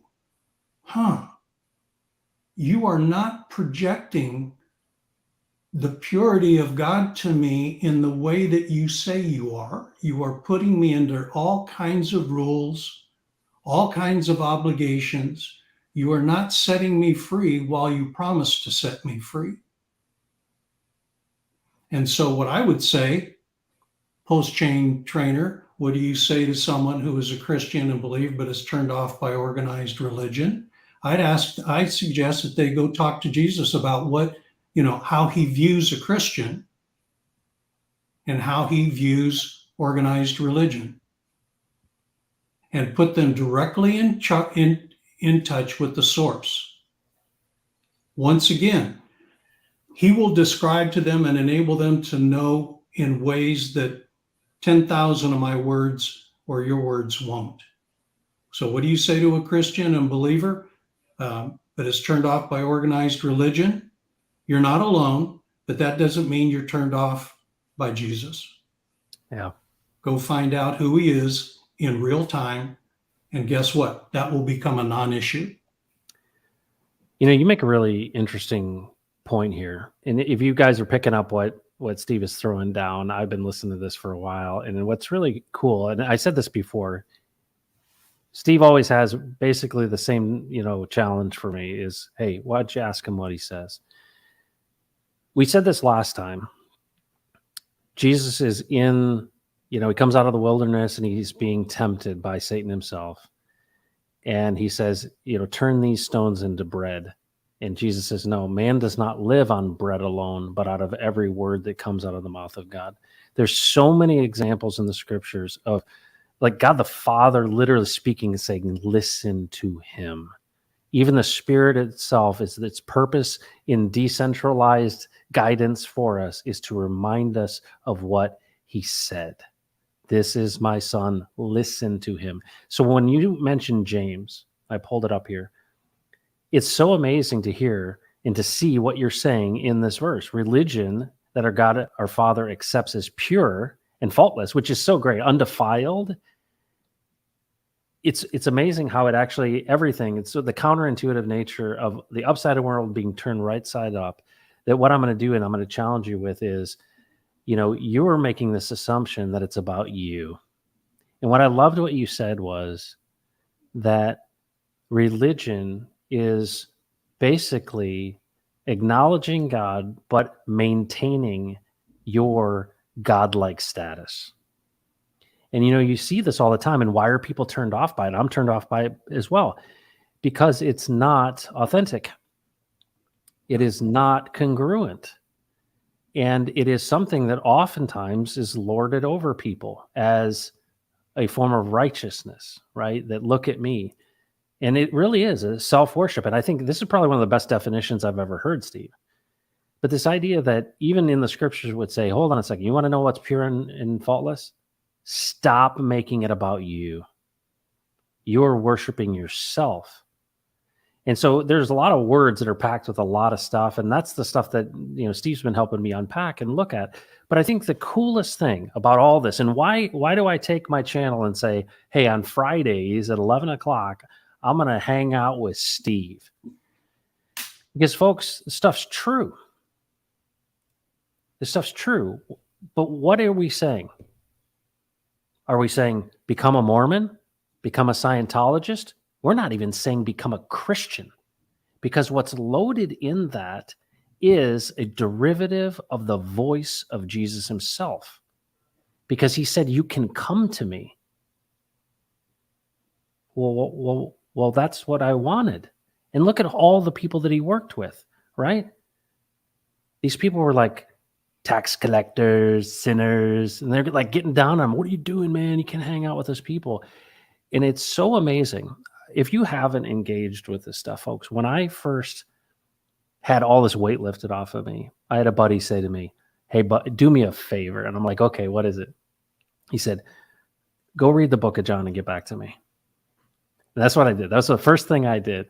And it starts with, and the word became flesh. And of course, for me, Steve, one of the things I love about the Gospels, right? We've got the Synoptic Gospels, which are like these three Gospels are similar. And then we got this weird one, which is John. And I love it because, what's amazing about the framework in God's creation is that when you look at this and the people that were written and who they're written to, there are 4 Gospels that talk about the story of Jesus. And one of them's from a guy, if you read the intro to Luke, he's like, basically, discard these other ones. I'm the smart guy. I'm the doctor, and this has been, I'm gonna do this, correctly. And I think about all of my rational friends, right? Brandon Davis, he's a rational person, and you know what? I look at Luke and I'm like, yeah, this guy's giving you the correct account, right?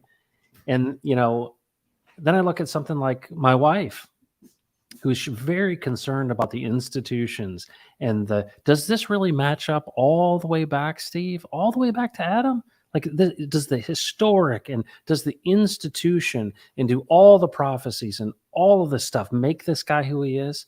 You're going to have to prove to me, because I'm living based on the framework of the past. Is this Jesus really, truly a descendant of David? And then I think about Mark, my friends who are athletes and, people that are, this is quick. Give me the stuff I need to get. I got it. I perceive the stuff that's good. Right.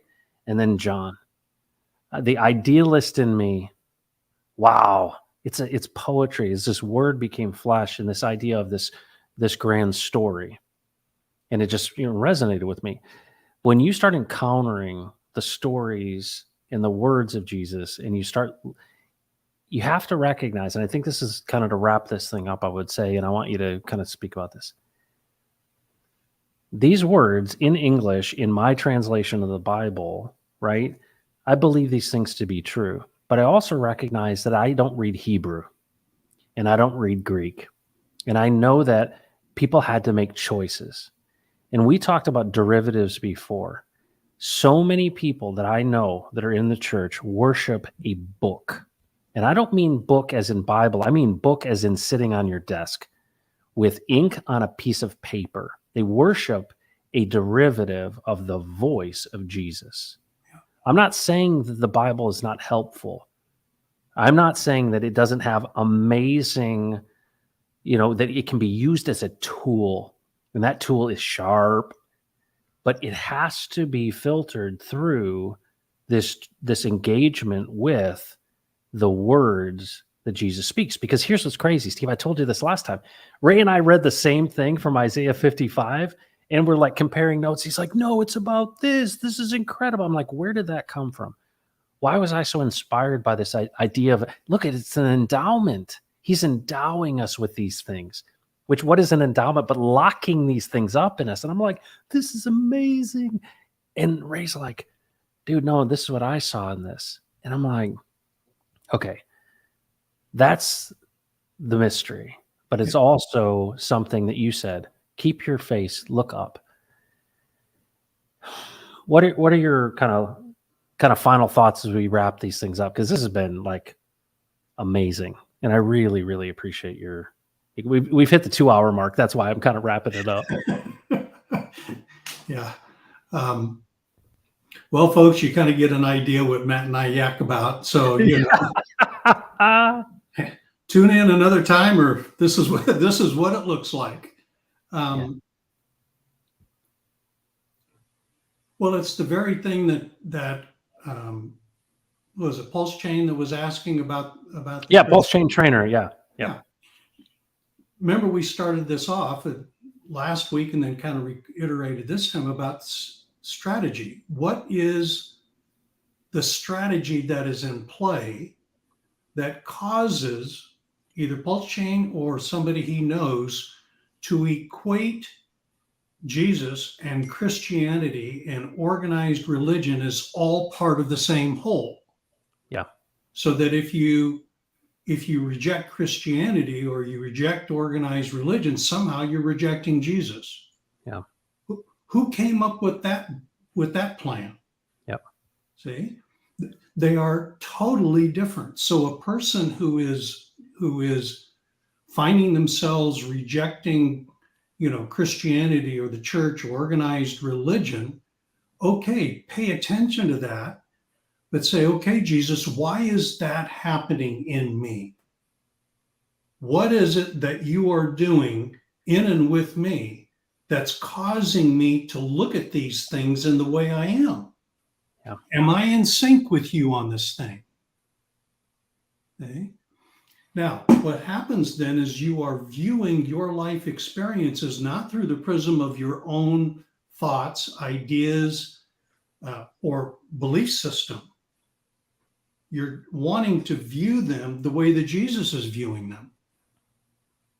And trust me, when you see your life in the way that he sees your life, it's totally different. It's not even in the same universe of the way that we think.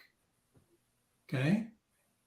And so what we find ourselves in, and we could talk about faith. We talked before in our prep time about what is faith. Well, maybe we'll talk about faith next time we come in. But the way we're taught about faith has nothing to do with the way the kingdom of God sees faith. Has nothing to do with that. To us, we view it as the expression of our belief system. Yeah. No, faith isn't the expression of your belief system. Your behavior is the expression of your belief system. Wow. Okay? And so faith, if you will, is that atomic bomb that is resident within what Jesus says that enables what he says to come to pass. That's what faith is. So if Jesus says, move the mountain, guess what? In that word that he speaks that you accept, in that word, it can be the size of a mustard seed, but there's an atomic bomb inside that seed that will move the mountain. That's what faith is. It doesn't originate in us, it originates in him. That's the very thing that created all that we see. What's amazing is, I often think of the scripture about what is faith as a substance. And when you just said that, the analogy or the metaphor of the mustard seed is a physical thing. Yeah. And the mustard seed is a separate thing from you. Yeah. And this idea that it's a substance, right? And we think about this, why, back to Pulse Chain Trainer, people that see this stuff and everybody wants to kind of lock all these things together and say, well, if this person's an idiot and calls themselves a Christian, therefore Jesus is an idiot. And it's just not the case. And, people that have a difficult time with that stuff, I think a big part of this is just authentically, genuinely seeking him. And I think that's one of the things about this is, I've learned a lot as a dad. And, I think about my daughter just went and looked at colleges and she's so excited. And she talks really fast. And she's like, "Oh, Dad, this is the thing." And I'm like, "Yeah, that's great." And you know what? I'm not dictating where she goes to college. I want her to be happy. I want what's best for her. And, and I also am thinking about how much it costs. But you know what I was thinking about this, like what does a father care about? I want what's best for my kids. And that's one of the things that's so powerful about this. This is not God with a lightning bolt. This is God as a father who cares about you and desires the best for you.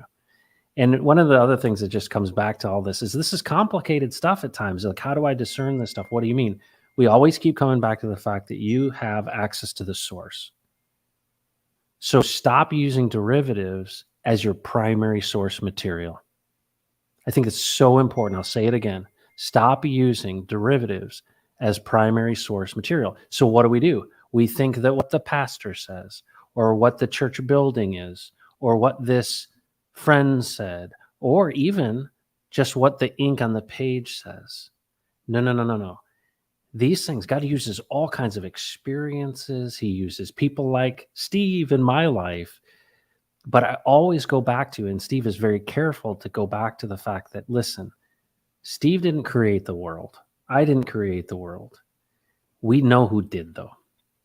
And we've gone to him, and our lives have never been the same since. So we're not here saying, pray this prayer. Let's get a notch on our belt. It's not, and it's even not about being saved, folks, because we're not having a conversation with you about burning in hell. What we're saying is you have a father who loves you, who wants to speak to you and wants you to listen to him. That's it. If you're on that journey, in a way, this idea of what is a Christ follower, I want you to wrap up with this story because you told it to me and I loved it. Will you tell the story of Jesus pushing back from the shore in the boat? Are you talking about in the Mark 4 story? Where the people went to their houses and some Yes. stayed back? Yes. Yeah. Mark chapter 4, for those of you who might want to look at it, huge crowd comes around Jesus. Which, by the way, can you imagine what kind of voice that it would take to speak to 5,000 people, or in some of the other stories where there were 15 or 20,000, and not having a microphone? I know. Amplification system. I mean, dudes, this is big stuff. But anyway, the reason I mentioned that, he starts his whole discussion by saying, listen to this.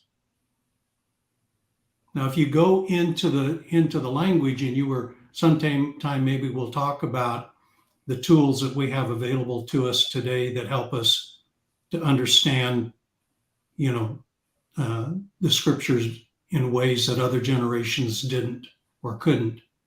But in any event, he says, listen to this, and then he tells the story of what is commonly referred to as the sower of the seed.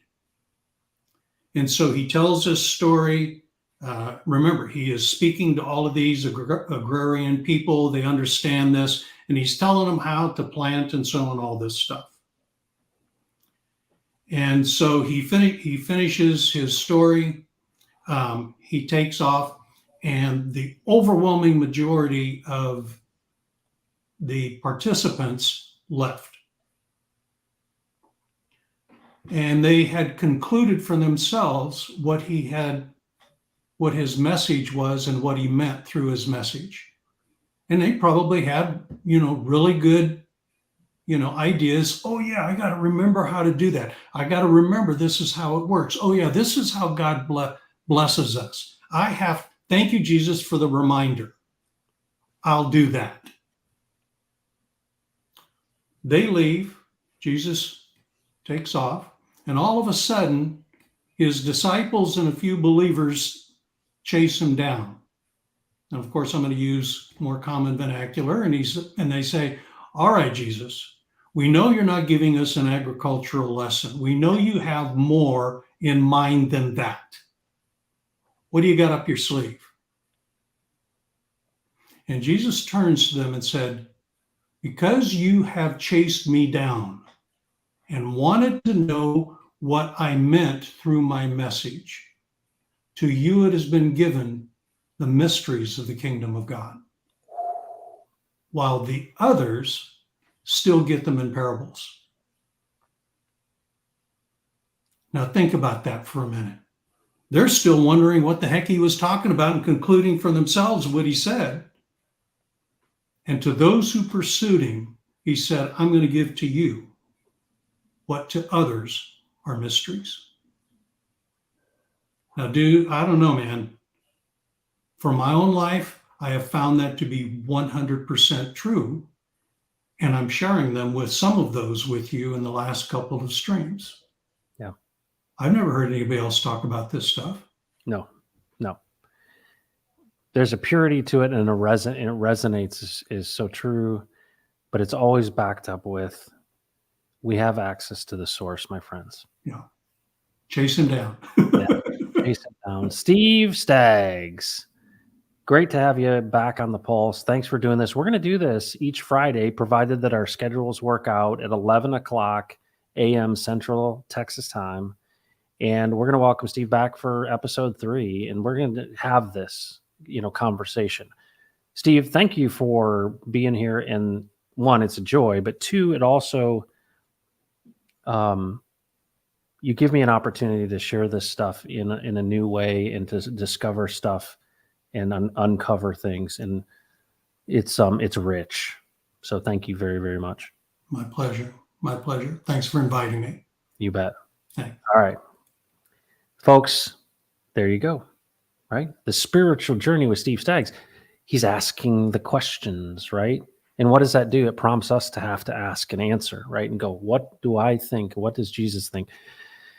So I'm gonna throw at you a crypto analogy to wrap all this stuff up. Hex is a immutable contract on the blockchain. It's got 3.69% inflation rate. It has no admin keys. If you lock it up by staking, you get the thing called T-shares. Those T-shares are a representation of your willingness to wait. And there's rewards for those who do it. Knowing about Hex is not holding T-shares. So let me say this again. I might learn everything about Hex I can possibly learn. Oh yeah, it's a cryptocurrency and started by Richard Hart, and it's a 3.69% inflation rate, and it has T-shares and all this stuff. And you may pass the IQ test of understanding what it is. But that does not mean that you've opened up your MetaMask wallet and you've engaged with the contract. Following me? And I'll also say this. Looking at Hedron and Icosa and Watsa NFTs is not looking at Hex. It's a derivative. Now, does it support it? Absolutely. Is it a tool that helps it? Yes. Does it make it more flexible? Sure. Does it give you some insight into it? Yes. Does it work together? Yes. But knowing about Hex and holding T-shares are 2 different things. Thanks for joining the Pulse today. My name's Matt. We'll be back next Friday with this. But let's go Pulse Chain. Thanks, Richard Hart, for all that you do. And thank you for engaging with this, because this is different. Most people aren't talking about this stuff. I haven't heard a lot of this stuff myself, and I'm excited because I want to believe that this abundance that's coming is for a reason, and I know that it is. And we are advocating for other people. Freeing the captives, what is that about? That's not our work. That's our fulfilling our mission and our calling, which is to care for others. Let's care for others. And in a way, that undefiled religion, what is it? Think about others in addition to ourselves. And I believe in that process, we will have the opportunity to actually see the fingerprints of the Creator himself. Take care of yourself, folks. Have a great weekend, and we will dig you on the flip side. Don't mess with Texas. Take care.